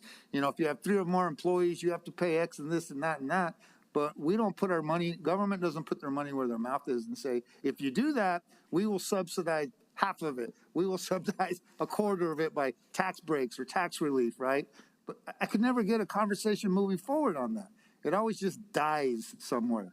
right? So I think it's a valid point that we have to look at small businesses, but tonight, I knocked on doors, Commissioner. They want jobs, man, and for me to vote against jobs tonight, I can't. But I appreciate your statements very much, just so you know. Madam Chair, Commissioner Benson. I'd like to make a comment. I don't think it's a hard decision at all. I am a small business owner. I pick up human feces in front of my stores. They're Baskin-Robbins ice cream stores. This last week, on Tuesday, somebody with a behavioral health issue smashed a window with a rock. I had it boarded up the next morning. That night, the next window was broken. I would love a tax break. So you know what? Let's lower GRT. I'll vote for it right now. I'm serious, Commissioner Olivas, let's do it. We want to help out the small businesses. I hate taxes, but we want more employers, not less. If this doesn't get passed, great, we'll save LEADA funds. And Maxion will go somewhere else to a state that wants them, and then they'll get the $15 an hour jobs, not us. It's not a hard question. I want my kids to stay here. I want them to have jobs. That's it. This isn't a hard question. I vote to support it enthusiastically. So I will call for the vote. All those in favor, raise your hand and say yes. Yes. Yes. All those opposed? No. And that passes 4-1. Thank you. Thank you, Marcos. Item 9G, Public Safety Division, Bernalillo County Family Wellness Shelter. Madam Clerk, please provide a resolution number. Yes, ma'am. FR 2023-119. And Chief Perez and I am Crystal all. Griego. I'm the program supervisor with Public Safety Division. I have Chief Perez, Greg Perez with me. I also have Pam Acosta with BHI. And I have Benton Chavez. He is the program coordinator for public safety, running the day-to-day of our Bernalillo County Family Wellness Shelter. So we have motions in front of you to approve 4 new full-time regular positions for the purpose of supporting the operations and case management of the Family Wellness Shelter and clients, as well as approval of the FR 2023-119 to appropriate and budget $409,707 of fund balance from the behavioral health GRT. And I can stand for questions. And third, to authorize the county manager to execute all agreements and subsequent amendments to the agreements related to Bernalillo County Family Wellness. Vice Chair Barboa. Yes, thank you, Madam Chair. I was asked to sponsor this, and I just want to give a little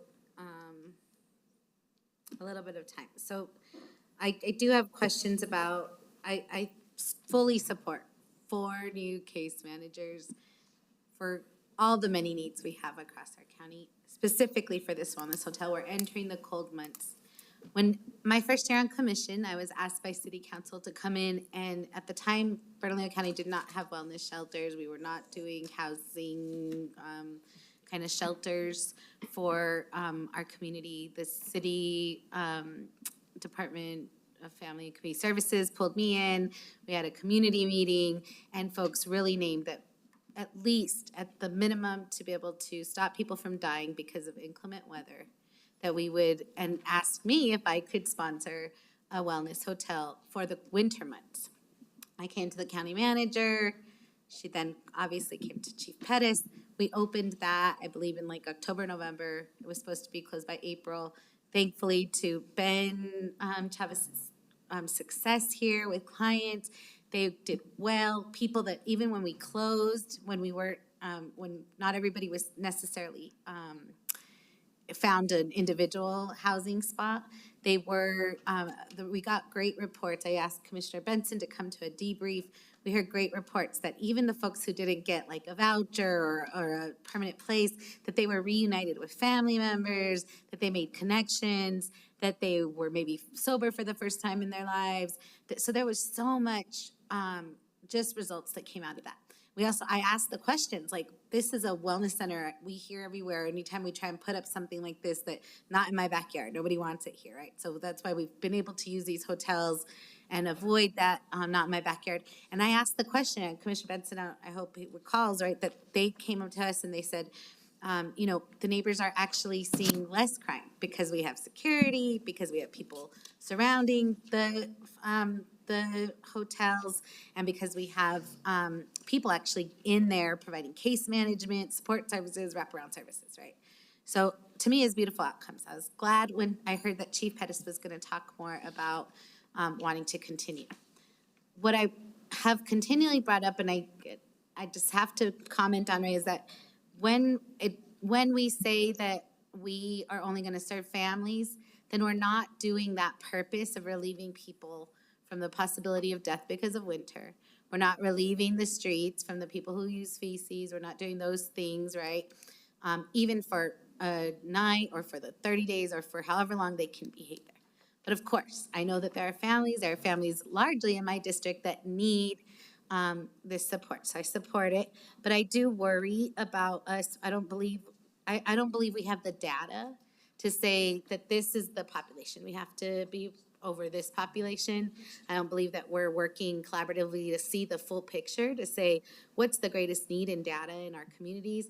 And what's the greatest need in data in my district that is, like I said, the most densely populated right now carries the privilege, I'll say, because I don't want to name it as a burden, even though many in my community would, but carries the privilege of having almost all of the behavioral health services, which means that all the people that need them are surrounding around and hanging out and sleeping in those alleyways. So the more we have, I definitely support the idea of full-time positions, but I just want to make sure that I would prefer if these were, and I understand this to be for this this fiscal year, and I believe I've talked to Chief Pettis about what a fiscal year 2025 can look like if we're talking about recurring dollars, because this is one-time funding. So I will want to just name out loud that any future funding, I want to be able to see the data, like what gets us there, what's relieving. There's needs everywhere. I was at a meeting yesterday where people were saying no young people over 18 get service. I know that to be true because I used to work with young people that were in housing. And then we have another group that says, well, but the even younger people aren't getting service. And then now the families, what is the data? What is going to help our streets? Who is nobody else covering? I could tell you it's single adult men, it's adult men with children, it's a single adult women with children. So I just want to see that data, make sure we're pointing our research in the right direction to leave it. I approve this, and I believe I agree with Commissioner Olivas has shared an amendment that I think helps us get to closer, and I'd love to hear that amendment. So I do move approval for this item, and I also would like to hear Commissioner Olivas' amendment. Second. Thank you, Madam Chair. Yeah, and I totally support this program. Ben, it's nice to actually put a face to a name, because we get your reports every week, and it's really nice to read that and see the success stories and read about the vast majority of families that are progressing through the program, getting services, kids getting tutoring, parents getting job training, getting jobs, getting housing, and just want to commend you, all of you, for your work on this. And I know it's like anything, it's steadily improving, constantly changing. But I think that the path is positive, and I appreciate all of your help for this. So the amendment that I'm going to make, I think, really just asks our county manager and her leadership team to take this to the next step. This is committing the permanent positions, but I also want to talk about the permanent facility, a small expansion. We see that there's, a waiting list, there's a need. And, I really want to see us stand this up and say, as a county, as a community, that we're going to support our homeless families that need a place to get well and transition into their next phase of life. And so with that, I'll read the amendment that you all have before you. Item 9F, add a new action item 4, number 4. Direct the county manager to report to the Bernalillo County Commission at the first meeting of the Bernalillo County Commission in January 2024 with a capital budget and a plan to permanently locate a family wellness and transitional housing center in Bernalillo County.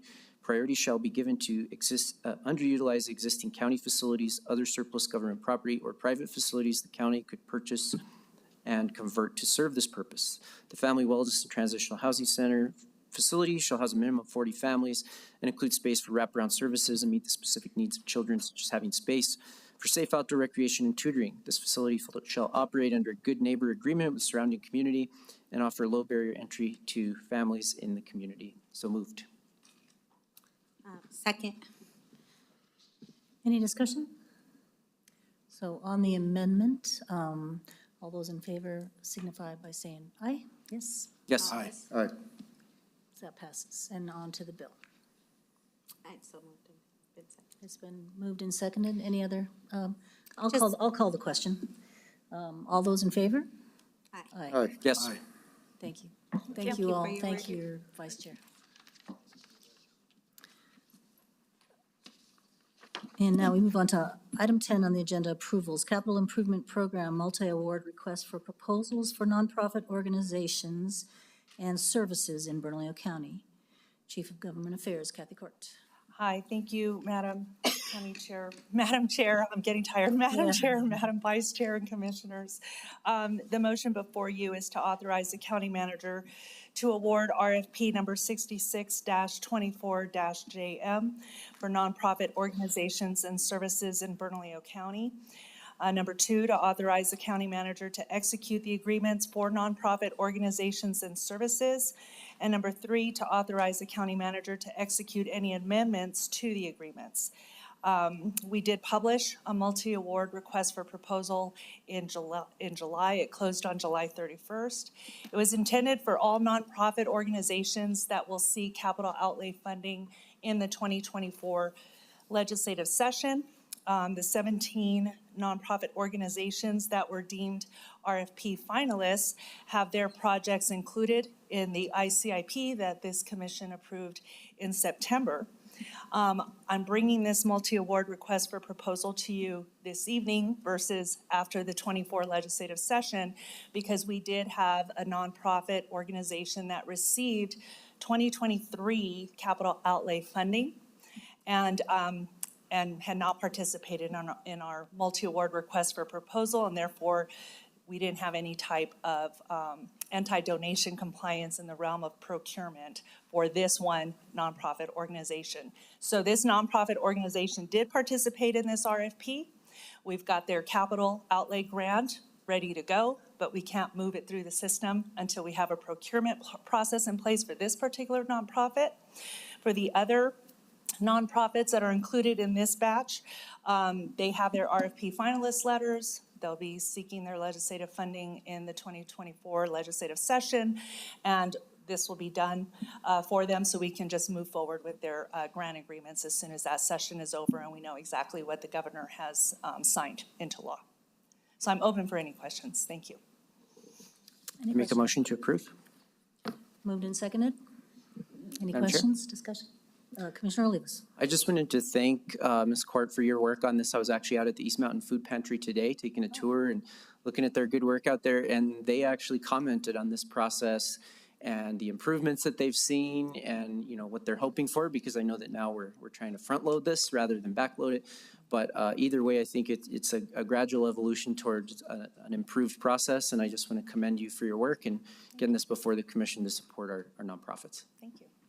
Commissioner, Vice Chair Barboa. Yeah, I don't mean to ditto, but I think you deserve it this evening.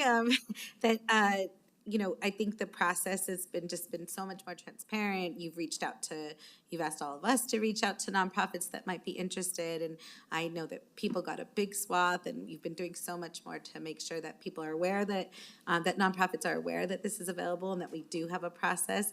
And I really appreciate the way that legislators will now be able to see priorities, have a vetted, know who is vetted. I think that's going to help our legislators a lot.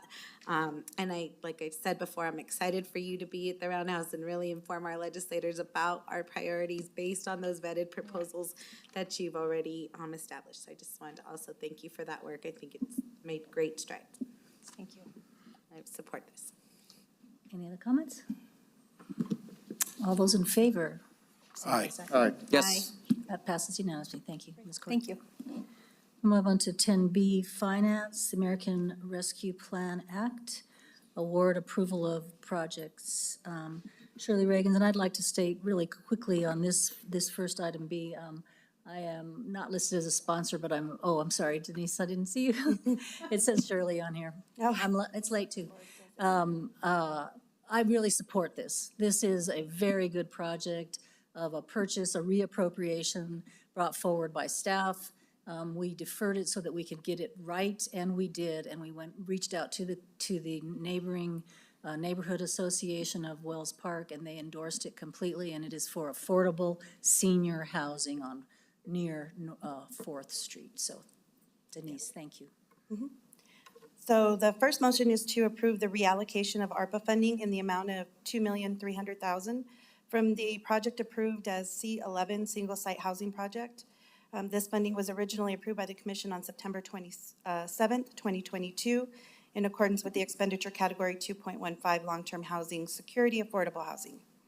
The second motion is to approve the reallocation of ARPA funding in the amount of $1,604,167 from the project approved as NI 15 Community Connections Supportive Housing Recovery Project. This funding was originally approved by the Commission on January 25th of 2022 in accordance with expenditure category 2.16 Long-Term Housing Security Services for Unhoused Persons.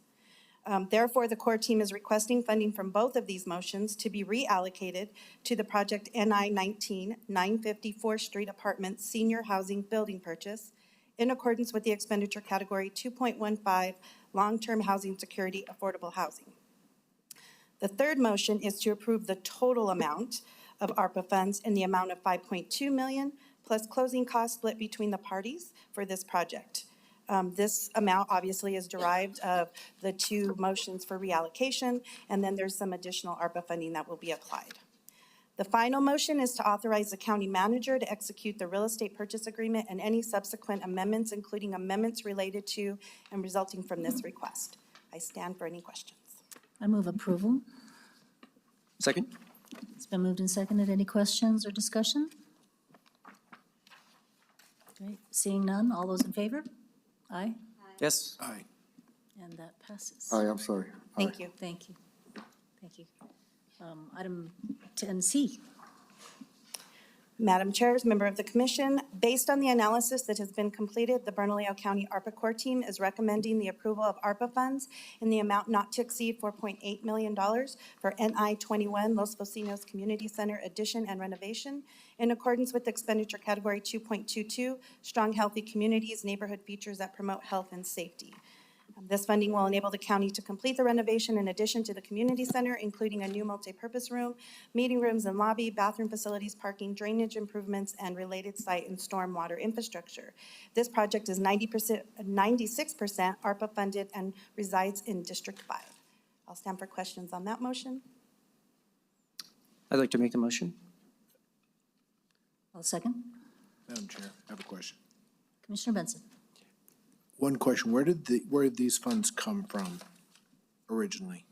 So, Madam Chair, Commissioner Benson, there was a pot of money that the commission approved in the work sessions called contingency. And so this money came from the contingency pot of that. In addition, there was a $10 million earmark for broadband that was not moved forward due to the fact that it was not going to meet the ARPA deadline. So part of that we allocated, and Commissioner Olivas was, since that was going to be in District 5, 3.5 million of that was moved over there. Is from there, I'm sorry, not moved. It was in District 5? The broadband project was in District 5. Part of it was in District 5, part of it. Okay. Sorry. Because part of that was in District 4. Correct. As well. You're absolutely correct.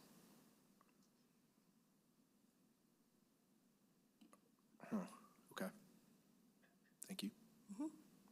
Commissioner Olivas. Thank you, Madam Chair. I just want to say thank you to Denise and all the staff, the finance team and pros. This is a really important project for the East Mountains community and the East Gateway. This is one of our busiest and oldest community centers. It's very near the foothills communities. Historic Carnwell land grant is right next door in the village of Tijeras. It's really a nexus. It's a center, a true definition of a center in so many ways. And I'm excited to be able to support this and ask for commission support to invest some of these federal dollars into District 5 community. which, when we've seen our little pie that shows, the share of each district in getting ARPA funds, I think Commissioner Baca and I compete for the bottom of that list, getting the fewest of those dollars. So I'm really happy to advocate for my district and get a little bit of support to, help a community that needs it. And this really serves a lot of the South Mountain community. If you're not familiar with the East Mountains, there's the North Mountain and the South Mountain divided by I-40. And the South Mountain community is just, there's land grants there. It's really a very historic community, but it's also historically been marginalized and kind of forgotten and underinvested. And so we're never going to right all those wrongs in one resolution, but I think that this helps move us forward and invest some money in an important center in my district that also supports collaboration between the city and the county, and I urge your support. Madam Chair, Commissioner Benson. you have it. Commissioner Olivas, Raymond G. Sanchez is in my district, as well as the Paradise Hills Community Center, and they're just great for building community, giving kids activities after school, keeping people out of trouble, being a resource in the community. So, yeah, I think you need it, and you got my support. All those in favor? Aye. Aye. That passes. Thank you, Denise. The second motion is to request the county manager to begin analyzing the feasibility of the project initiatives totaling $5 million. So those are listed as the Gateway Center, the Peanut Butter and Jelly renovation and addition, urban agricultural and open space projects, and transitional housing pilot project. These projects are consistent and aligned with the commission priorities of public safety, behavioral and mental health, and quality of life approved as part of the FY24 budget, and housing is intertwined and implied with all of these three priorities. I move approval. A second. Any questions? Yes, Madam Chair. Yes, Commissioner Benson. Can you, or can somebody explain what analyzing feasibility means? Madam Chair, Commissioner Benson, part of the ARPA process is that we analyze projects for eligibility. We also determine whether the timelines are going to be met. Are they going to meet the obligation deadline of December 31st of 2024 and all the expenditure deadline of December 31st of 2026? We go into the projects, we look at what they're going to do, how they're going to serve, what expenditure category they would fall into, what the reporting requirements are for that expenditure category, and to see whether those would be feasible for that project. So we take a look at all of the ARPA guidelines, the final rule. We look at the FAQs to see if there's anything in there that we need to take into consideration, as well as any other information in our, or anything else we have to follow in our standard operating procedures. So there's a whole process. By the time we finish that analyzation, we will take that to the core team for their recommendation. We also have to take into procurement. Since these are federal dollars, they have to be procured in that way. So there's a lot of analyzing that has to be done before something can be determined ARPA eligible. Okay, thank you. Commissioner Olivas, the Gateway Center, that's a project that's owned by the city. It's kind of a big money pit in terms of the city keeps putting money to it, the county keeps putting money to it. Why are you asking for $3 million for it? So I think that, the Gateway Center is a really important facility for all of our districts. When we talk about the needs of the city and the county, this is a hub. This is, it's named the Gateway Center, and that really is implied in its mission to try and connect people. And so this piece was a request from the city for a specific number of beds. I believe it's 40 beds in the Housing Navigation Center. And this is really about, connecting individuals that are, homeless or very precariously housed with transitional housing, permanent housing, but giving them that interim space and giving them, access to the other wraparound services that, are located or will be located at the Gateway. So everything from, medical sobering, medication-assisted treatment, caseworkers. This is the housing navigation piece, all kinds of, counseling and behavioral health services, other connections that can be made there. And so, I think that this is one of those projects that really tries to make a dent in our behavioral health challenges. And it's just really important that we support the city, because those efforts support our efforts to improve behavioral health. And, you know, I hear the criticisms that this hasn't been, you know, fast enough and that it costs too much money. Look, I'm a contractor and I work in this, you know, not this larger project, but this is one of the largest buildings in the city of Albuquerque, the facility itself. And so that alone makes us a huge challenge. It's very old. You know, then they found asbestos, you know, there's issues, there's all kinds of problems there that come up. And that's what happens in construction. I mean, I've just gotten used to that. You think a project is gonna take 3 months, ends up taking 3 years because things come up. And that's just compounded when you talk about the size of this project and the magnitude of this project. And so, you know, I think there's been hiccups. Obviously, there's some things that could have been done better. But I think the overall mission of this project and where the city is headed with this, and we are partners with them, we've already helped with this, I think it's the right thing to do. It's taking us in the right direction. When you look at these models in other cities, the Miami-Dade model, the Center for Hope and Recovery, that's the gateway. The San Antonio model, that's the gateway. It's our version of those models, those hubs. And so I think, you know, we really have an obligation to support this because we've got to support those most in need, and this is the time to act. And I think that we've got these funds available, and it's important that we support the most precariously housed in our community. Madam Chair, Commissioner Walt Benson, the other thing that I failed to mention was that any of these projects, after we have done their analysis, we will bring them back to the commission for final approval. If any of these projects don't meet the ARPA eligibility, we will also be bringing those back for those reallocations of those funds. So there is an opportunity for you to hear more about the project once we have done our complete analysis. Okay, thank you. I'll actually support it because of your argument about being a contractor and the mushrooming costs, which is why I think the capital outlay process always requests more money. So you got to be consistent, but I will support this out of that consistency. Thank you. Vice Chair Barboa. Thank you, Madam Chair. I'll try to be quick. I just want to make sure, because the Gateway Center is going to continue to be something that we have to bring up. And I've said before, like, my district is the most densely populated. Right now, the Gateway Center APD decided to break up the Southeast Area Command.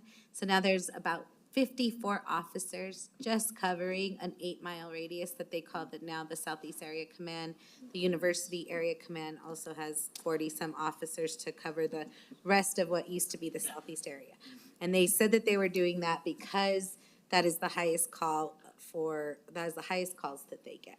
So right now, the Gateway Center houses the Violence Intervention Program that runs our shot spotters, that gets to go out to our communities. It has they also house ACS, and that goes out and does those, relieves law enforcement from those many places that people where law enforcement are distracted, trying to do behavioral and mental health care when they could be fighting crime. Right, so I just want to make sure, and you know, at this point, my community, that little tiny slice of our whole entire county that is Southeast Albuquerque, cannot afford. We've had a Walmart close, the Falas has closed, the Family Dollar has closed, the All Subs. I don't even know where an All Subs could leave our community. Even our poorest communities, usually you could rely on the All Subs. The All Subs has now closed in that community. Walgreens has closed in that community. So we can't just leave this huge thing that I can agree maybe we should have never,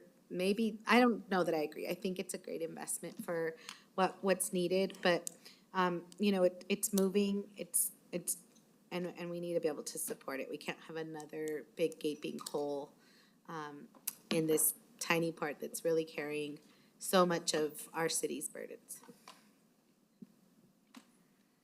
Any other comments? Commissioner Casada. You know, I've never been a fan of the Gateway based on the location. It's tried to be a couple of things already that failed.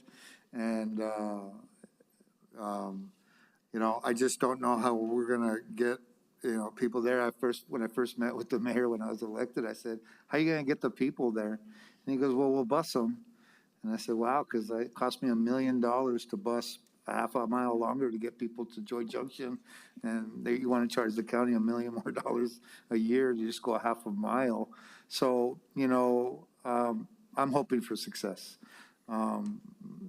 We're out of options. We haven't been successful at the level that we'd like to be, even though I think we're very successful in many many aspects of behavioral health. This one about housing it's a tough one. So those are just my concerns about the gateway. I think the, reclamation was unexpected and that just added to a whole lot of cost. So I think Commissioner Benson's right by calling it a money pit. They should have done their homework, I think, before they bought that building, but that's not our job to do that. I guess our job tonight is to try to support alternatives and move forward. I have heartburn on not spending money and waiting too long to spend money, and so I'm going to support it based on those needs. Thank you, Madam Chair. Any other comments? So I will call for the vote. All those in favor? Aye. Yes. Aye. And that Thank you. passes. Thank you, Denise. Item 11, discussion, county manager. Proposed Bernalillo County Commission meeting schedule. I'll make this quick. So this is just a standard 2024 schedule agenda item that's coming before you. As proposed, we will bring it back in November for final adoption. Takes into consideration exceptions that we look at every year, and accept for questions. That's it. Any questions? Thank you. Item 12, announcement of the next commission meeting will be Tuesday, November 14th. The zoning meeting at 3 p.m. here in the commission chambers. B, Tuesday, November 14th, the Board of Finance meeting at 4 p.m. in the chambers. And item C, Tuesday, November 14th, administrative meeting at 5 p.m. in the commission chambers. And with that, we are adjourned. Thank you all.